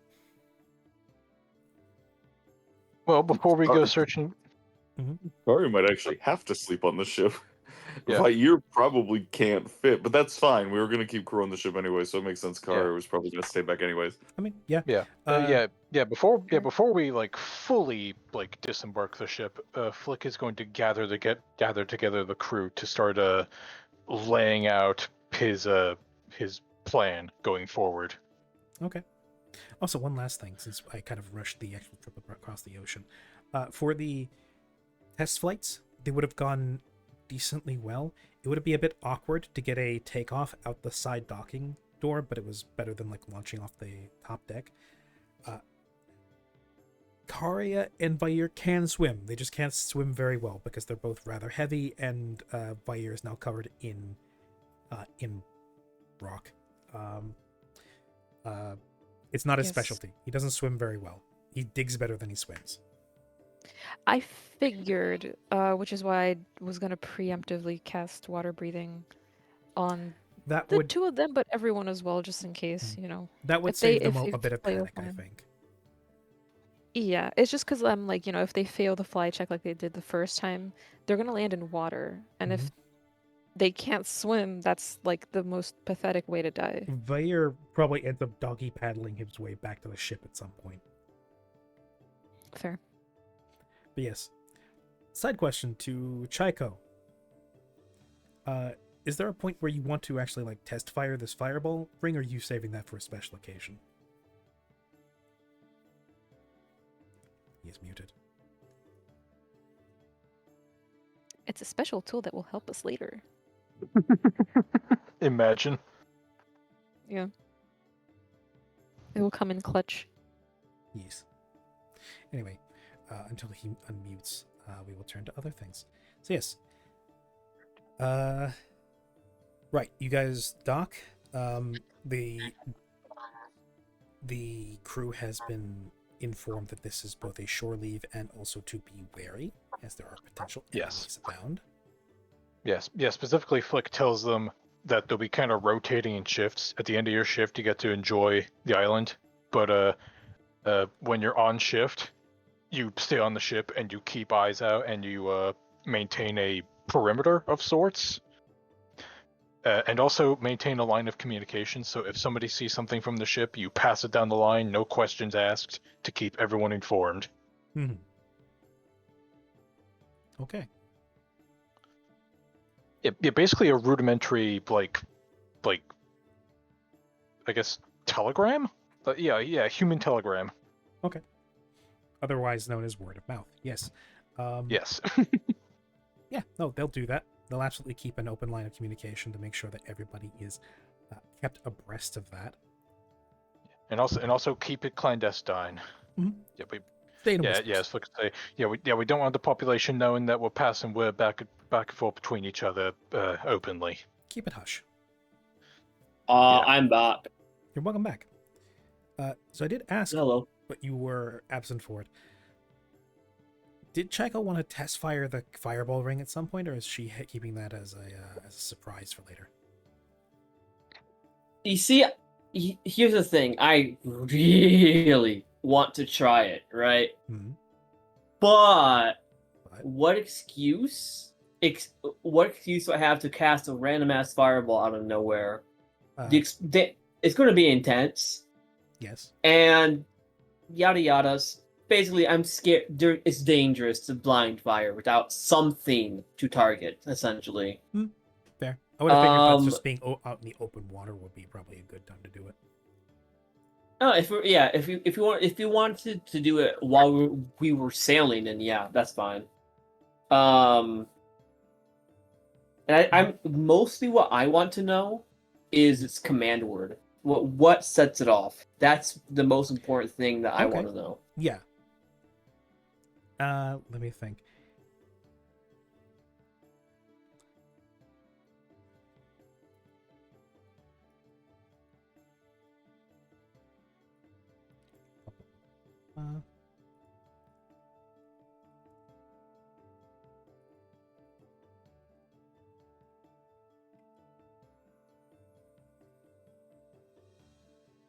The command word would be Diruptus.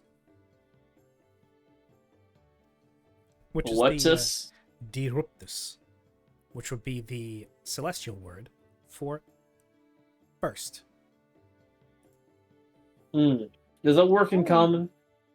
No, it is a specific command. Okay.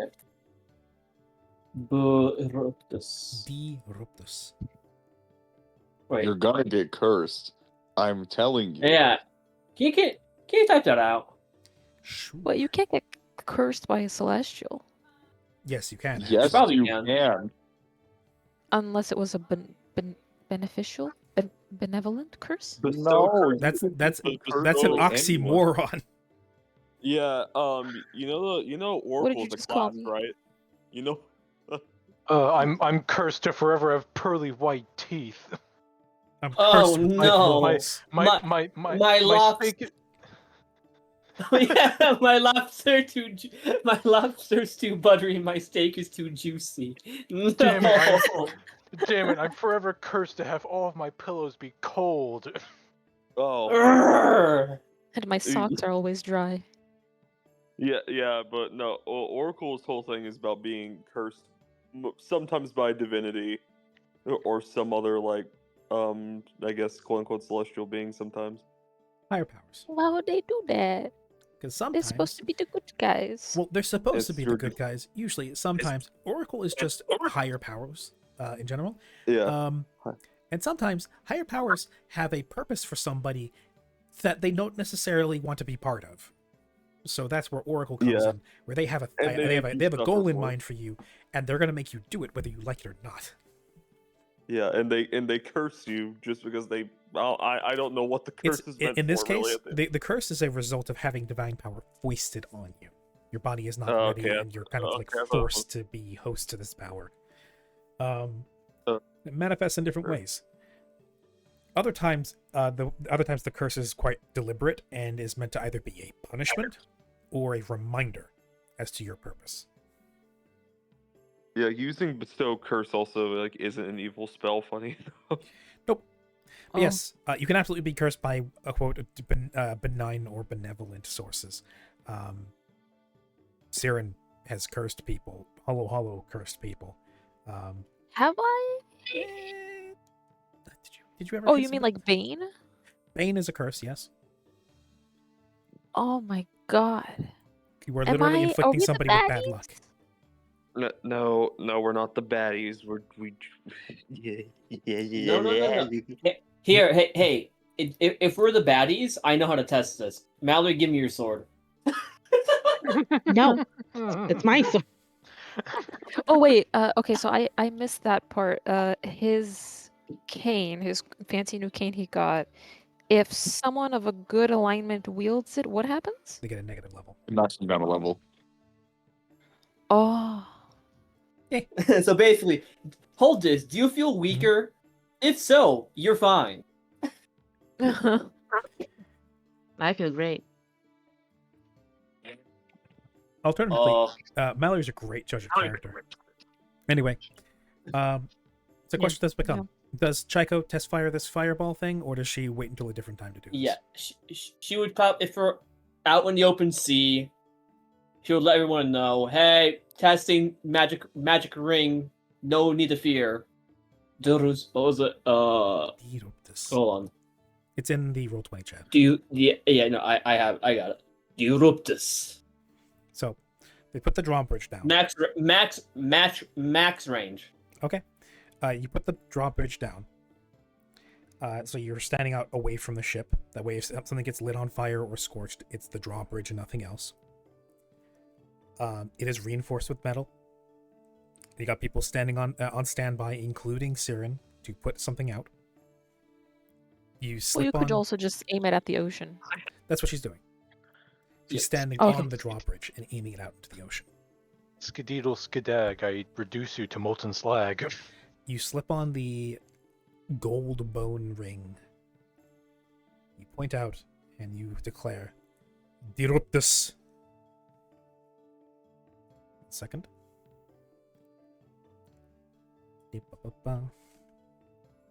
And it's just a little flag that says bang that comes out. Not quite. Oh, you're actually rolling damage. That's right. The damage it would have done. Oh. Because that's We 8d6. we arrive in port and we immediately start conducting a weapons test. No. This is This is on the way there. Yeah, Oh, this okay. is we're rewinding Which a is little good. That would have been so Because funny. everybody We is just watching. pulled to the door, and the first thing our ship does is fire off. The first, Fucking- you guys, the first thing you watch, halfway there, you do this weapon test to make sure that the ring functions as it should. You've got a bunch of days you're traveling, not a bad use of the item, just so you know how it functions. As you stand out on this drawbridge, as far away from the ship as possible, while pointing out the open ocean, you intone, "Diruptus." The ring on your finger glows, and then begins to get really hot. Like, burning hot. And then everybody watching, whether the kobolds, the crew, Adelia, the party, watches as Chico explodes into a 30-foot fireball. Give me a reflex save. Yeah, I kind of Not again. well, hold on. First, I need to make my joke. And then I blow up. You can look in Simple Path real quick for that joke. It's not very funny, but it was a reflex. You said. Yes. Virtual insanity. Nice. So. Also, So. what does Diruptus mean again? It is celestial for burst. Oh. Okay, so what's crazy is I thought you said it's celestial for curse. No. And I was like, if you cast this Burst. fucking spell, yeah, I this whole time, okay. I've been like, oh yeah, he's just gonna fucking, So he's gonna cast. I'm going to blow up. reveal. I'm going to reveal the real statistics. Pot, get out of here, you bucko. I curse you with death. I will reveal the true statistics of this item. One moment. I diagnose you with die. Wait, did you get 11 on your reflex save, Jacob? Yes, she did. Yeah. What's your reflex? Modifier? +7. 7. Could I use Unity to have her re-roll with my reflex, which is the same, but maybe we get a better number. How does that work again? It's put it So in one of your cleric chat. powers? Yes, it's from the community domain. It's the second class feature. Whenever a spell or effect targets you and one or more allies within 30 feet, you can use this ability to allow your allies to use your saving throw against the effect in place of their own. Are you within 30 feet of Checo? I don't know. Oh, but it doesn't matter because anyways, it says each ally must decide individually before the rolls are made. So Yeah, shame. So Chaiko, as everybody's watching on, Yeah. explodes into a 30-foot fireball, taking 26 fire damage. All things considered, actually rolled rather well, as a ball of fire explodes, leaving a coat of ash and soot on the drawbridge underneath her, little bits of flame licking here and there, as Chaiko herself is singed, bits of her hair torched away, blisters on her skin, and her hair all over the place. And she's very unhappy. As Very you know, important. She Wile E. Coyote'd herself. little coughs out a little puff of soot. Yes, if you look at Simple Path, if you look at Simple Path, you'll see the actual item that you are currently wearing.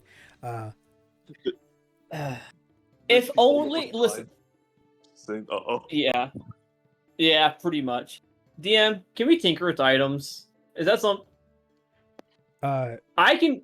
Okay, hold on. Before. My intention. TDLR. I want to change the damage to electric because if I can make use of this because I have a 20 electric resist. My first reaction to a ring that blows up is, can I turn this to electric so it hurts less? Not, I hate this fucking ring. More so, I could use this. I can milk you. Just be straight up. I don't. Yeah, you don't have to break my heart about it because I have other ideas. I could just make like a robe of fire resistance or something, and then just automatically have the damage. Or, well, no, not have, because that's not how resistance works. Right, that's right. I forgot it's different in this. No, I would say not this one. You are unfamiliar with its construction. Besides the fact that it is basically a quickened fireball. For the construction of the ring Retribution, it requires Forge Ring, Quicken Spell, and Fireball. Caster level of at least 13th, and it requires 7,500 gold to make. You can't tinker with this one. This one is already fairly set. It provides one purpose, and that is to destroy the wearer and everything they're wearing, as well as everybody within 30 feet around them. I see. You could potentially make a lightning version yourself at some point because of the way you can kind of bend elements. Other people would have a hard time doing so. But as it stands right now, no, you cannot tinker to make this into a lightning explosive. Besides which... That's the... You know what's so funny about that, actually, though? Mm-hmm. I'm going to DM this to you specifically. There's another reason why. And I sent it to you right here. Mm-hmm. Because... I see. Putting that into a ring would be doable. Okay, yeah, cool. Really? But yeah, I mean, yeah. It's more or less a spell-like ability, and that can be put into a magic item. In fact, it is a spell-like ability. Yeah. Can I put this in a... Can I make this into a ring so I can just get two of these, essentially? Yeah. If you got the money and you got the and the feats for it, yeah, you absolutely can. All right, we'll work on that. We'll work on that on a later time. Yeah, the fun thing about this is it's basically a blow yourself up as a reaction, effectively allowing you to at any time self detonate and erase evidence of yourself. Doesn't that sound familiar? After this, and after Chaiko Actually, yes, it does. Yes. After Chaiko then immediately goes about how can I weaponize this to actually benefit me rather than just being a suicide ring. The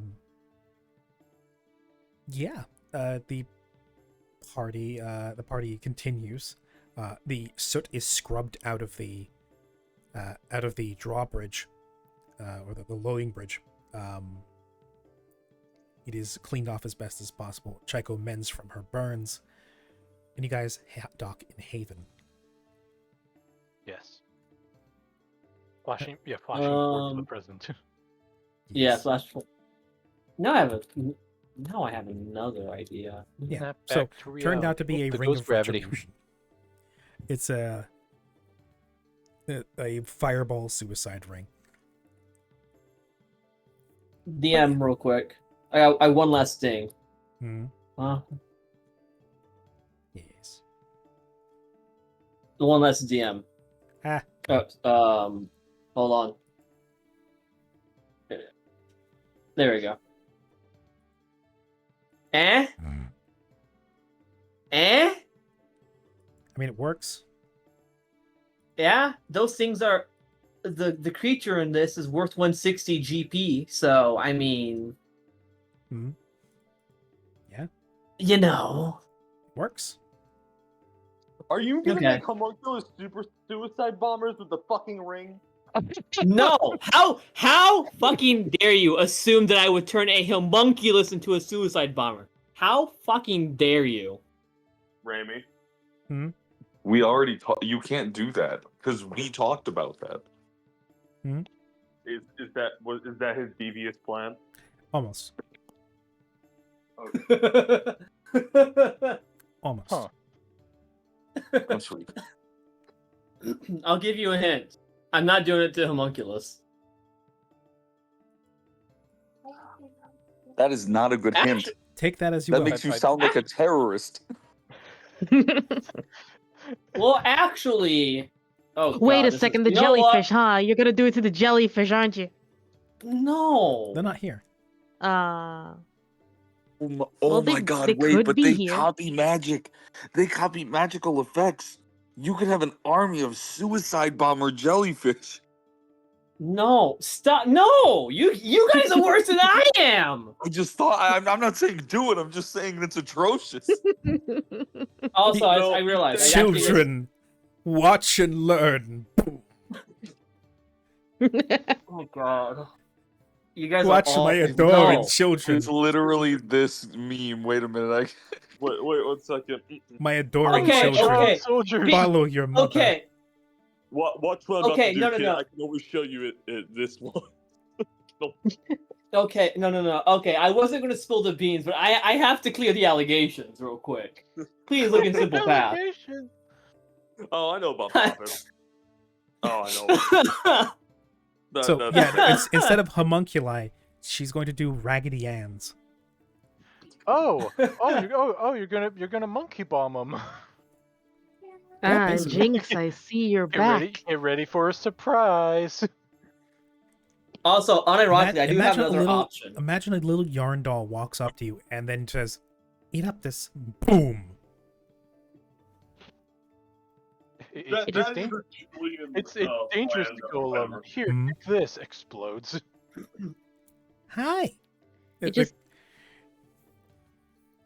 goes, I love you, and then just. Will you be my friend?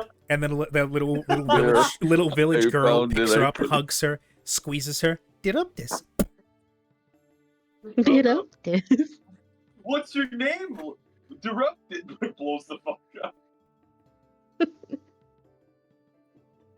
Hi, again. my name's Chucky. Get ready for a surprise. God, awful, terrible. All of you were horrible people. I posted it in Simple Path. The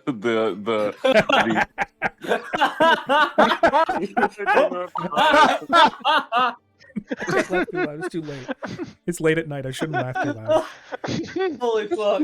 Holy I fuck! do not vibe with this universe. I am a wizard. I am a Observe. magician. Observe. Oh my fuck. Holy shit! That's horrifying.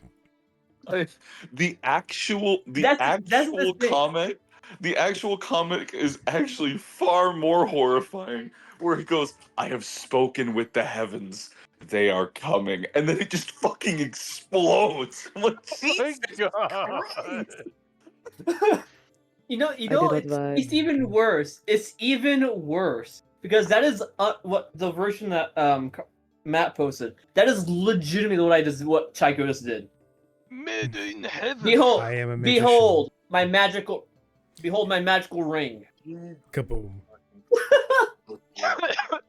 As she just got a magical Now- bat. now see- It just got full on Ignus Fatus.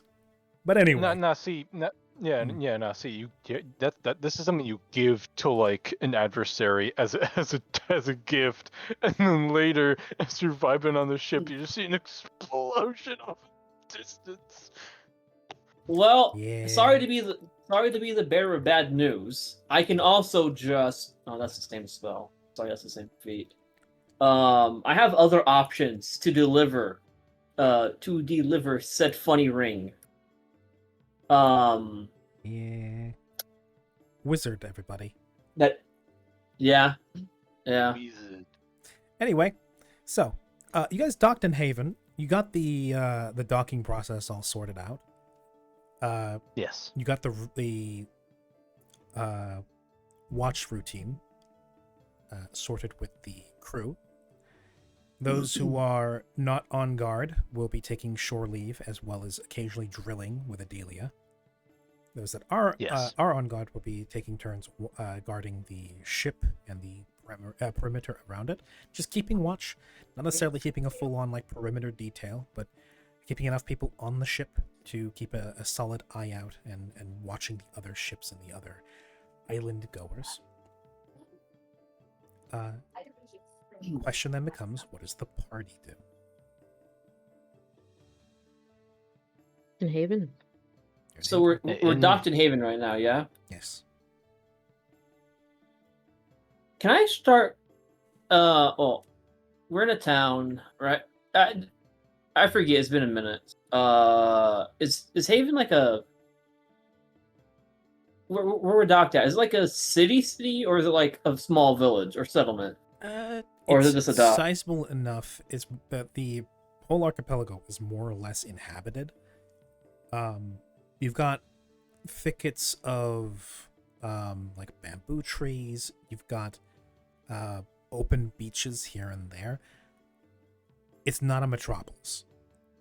It would generally be it's smattered by a bunch of villages and a larger village at the center that is the main town. I'm just thinking like fantasy Marshall Islands, essentially. Kinda, yeah. Okay. Because I want to start prepping for what I want to do. So I guess I could have said this. I'm looking for wood and or yarn. That's procurable. As long as you're not looking for anything especially exotic, there are plenty of things that come through here, especially like illicit goods.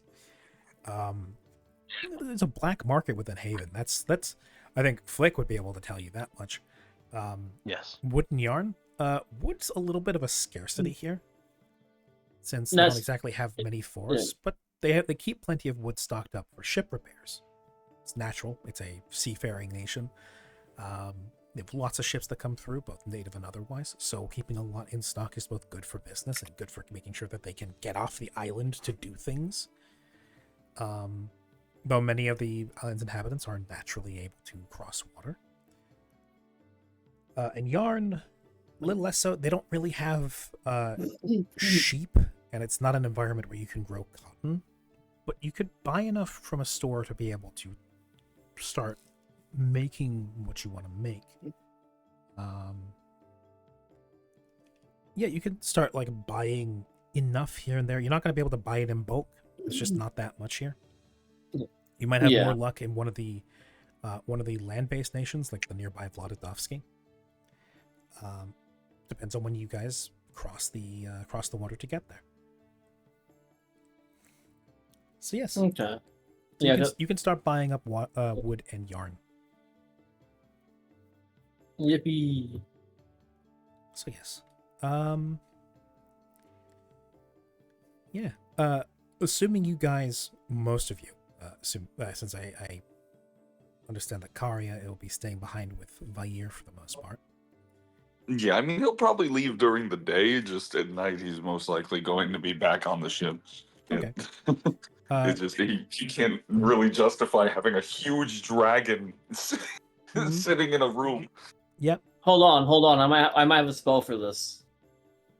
No, honestly, I was gonna stay on the ship anyways because Karya is probably going to be partaking in the crew training, as much as he can. Anyways, he doesn't know how to relax. So Okay, but what about what Vark want? Or sorry, not Vark, Vair. that's true. What does Vair want? Actually, while you're figuring that out, I will be right back because I have to grab some food real quick. Okay. Vair would like to walk along a beach, though also there's the whole thing of being a big dragon now and being scary. Does he like long walks on the beach? He likes that. He likes frolicking in meadows of flowers. He likes candlelit dinners. It's Would true. reduce person work. Well, again, for that, he could just stay normal size and just walk during the day. It's just sleeping in Haven. Well, no, didn't Reduced person, unfortunately, would not. Wow. Humanoid. Yeah, I see. Humanoid creature. Never mind. Well, the reason I was saying that was because Oh, I don't know. I was thinking if Vair was a wee bit smaller, it would do a little bit more. So, Well, see, now he can feel as his natural self and go play on the sand, of which Karya That's will also accompany true. him.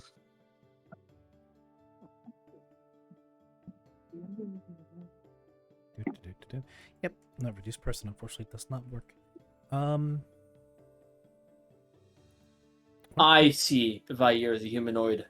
He's a homie. I do wonder if there is a reduced spell that would work on him, because I don't think reduced animal works either. No, that's kind of I think the only thing he'd really be able to do is to eventually get the polymorph thing going for him, where he can kind of reduce himself, because I think polymorph is the only thing that works. Yeah. Yeah, I was gonna say polymorph or maybe baleful polymorph if you want to get it a little early, but Let me see. I do think polymorph's probably like the only real way. Yeah, let me see. That's generally why most of the dragons that have them specifically have polymorph as that ability. Yeah, though those tend to be like proper, like fully grown true dragons.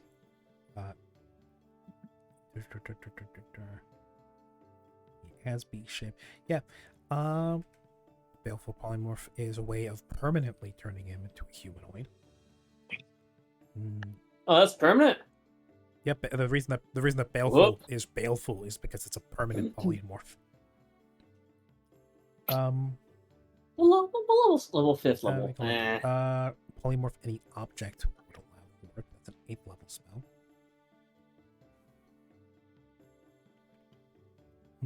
Is willing to create normal polymorph, which is a 5th level spell, would work. Any willing creature into an animal, humanoid, or elemental of your choosing. So yeah, there would have to be a way. But yes, for the time being, until you're able to find a workaround, Vair is going to have to live with the reality of being a huge-sized dragon. So yes, and that may be eventually making a polymorph item that he can use, which is more doable than you might think. That would be, given the fact that sounds pretty easy. Polymorph is a 5th level spell, and you're going to get it eventually for sure. I can tell. But yes. Yeah. So, Jake is still getting food. We'll be ending here soon. I was about to say it's kind of getting late here, so I was wondering when we were like playing on wrapping it up. Yeah, I'm planning on wrapping this up soon. As soon as Jake is back, and I can tie this off with one last scene.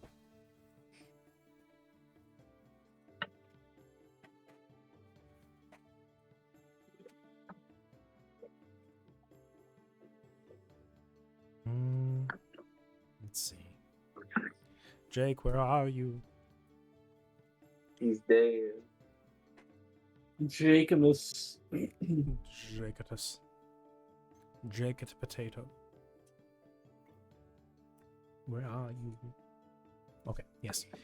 So, I'm gonna say it's coming to around evening. Yeah, by the time you get all the port stuff figured out.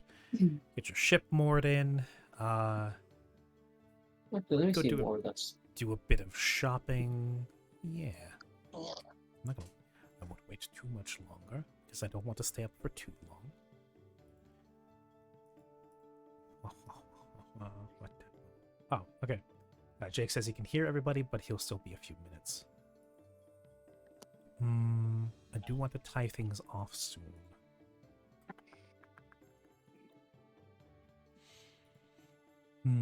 Okay, yes.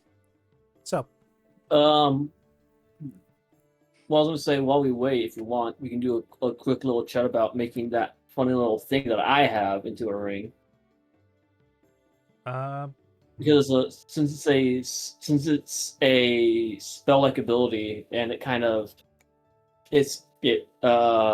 per level effect, I don't really know how to what's the word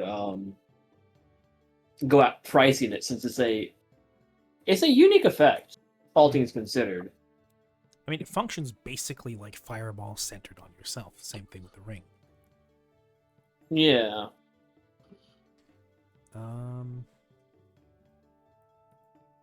We can probably lock it Okay, at I'm back. the level.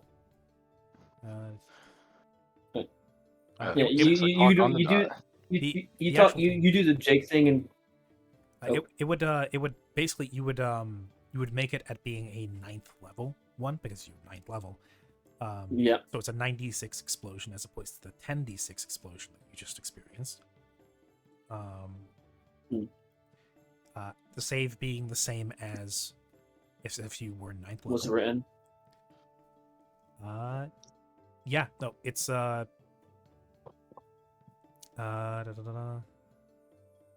and then just count it as if it were being cast for the pricing. It would just be as if it were a 9th cast to level 9. Okay, and so essentially it would be a 3rd level spell at 9th level. Yes. Okay. That's how you would price it. Once per day. Do you have the Quicken meta magic feat? I don't believe you do. No. So unlike the ring, it would be cast as a standard action instead of an immediate action. Yeah, that's fine. Yeah. So you can't use it as a shit button, but you can use it as a deliberate go up and explode yourself. Yeah. Yeah. I mean, use it in place of one of your otherwise normal spells, which is perfectly fine, I think. The price would be more or less the same. Actually, no, you're calculating the price yourself. Yeah. Yeah, I'll leave that to you. So, the party, as you all dock into Haven, you get all this stuff sorted out. The port master, the harbor master, the old turtle in question. He puts the quill that he was numbly writing with back into its inkpot, stretches and cracks the spine hidden under his shell. Says, "Well then, whippersnappers, welcome to our lovely island paradise of Haven. We appreciate your custom and your patience with fulfilling all of the legal requirements. Please behave yourselves here. We are an island of leisure and freedom, but it is still our home. While you are here, feel free to look around, engage in commerce, and rub shoulders with the locals. And I have even sent word to my nephews to guide you around.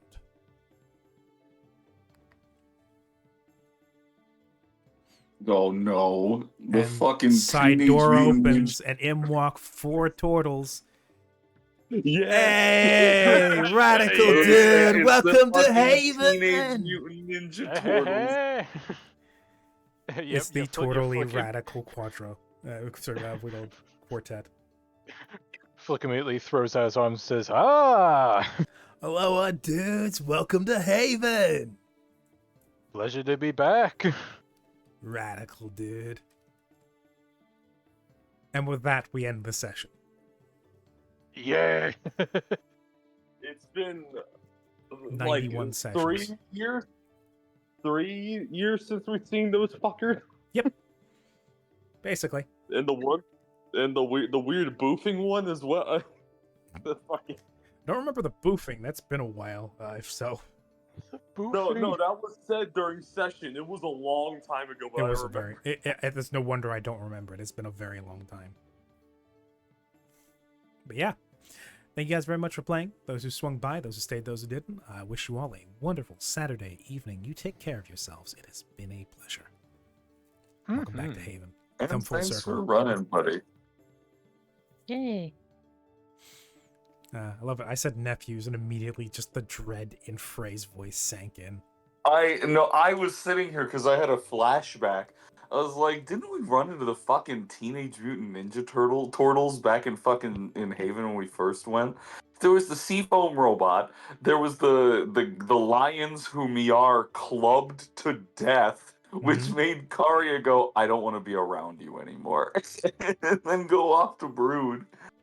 God. God. Yeah. It's been a ride since, and now we're back. But yeah. Thank you guys very much. I will see you next time. Take care. And I'm going to go ahead and head on out. Bye-bye. Very well. Bye. Bye.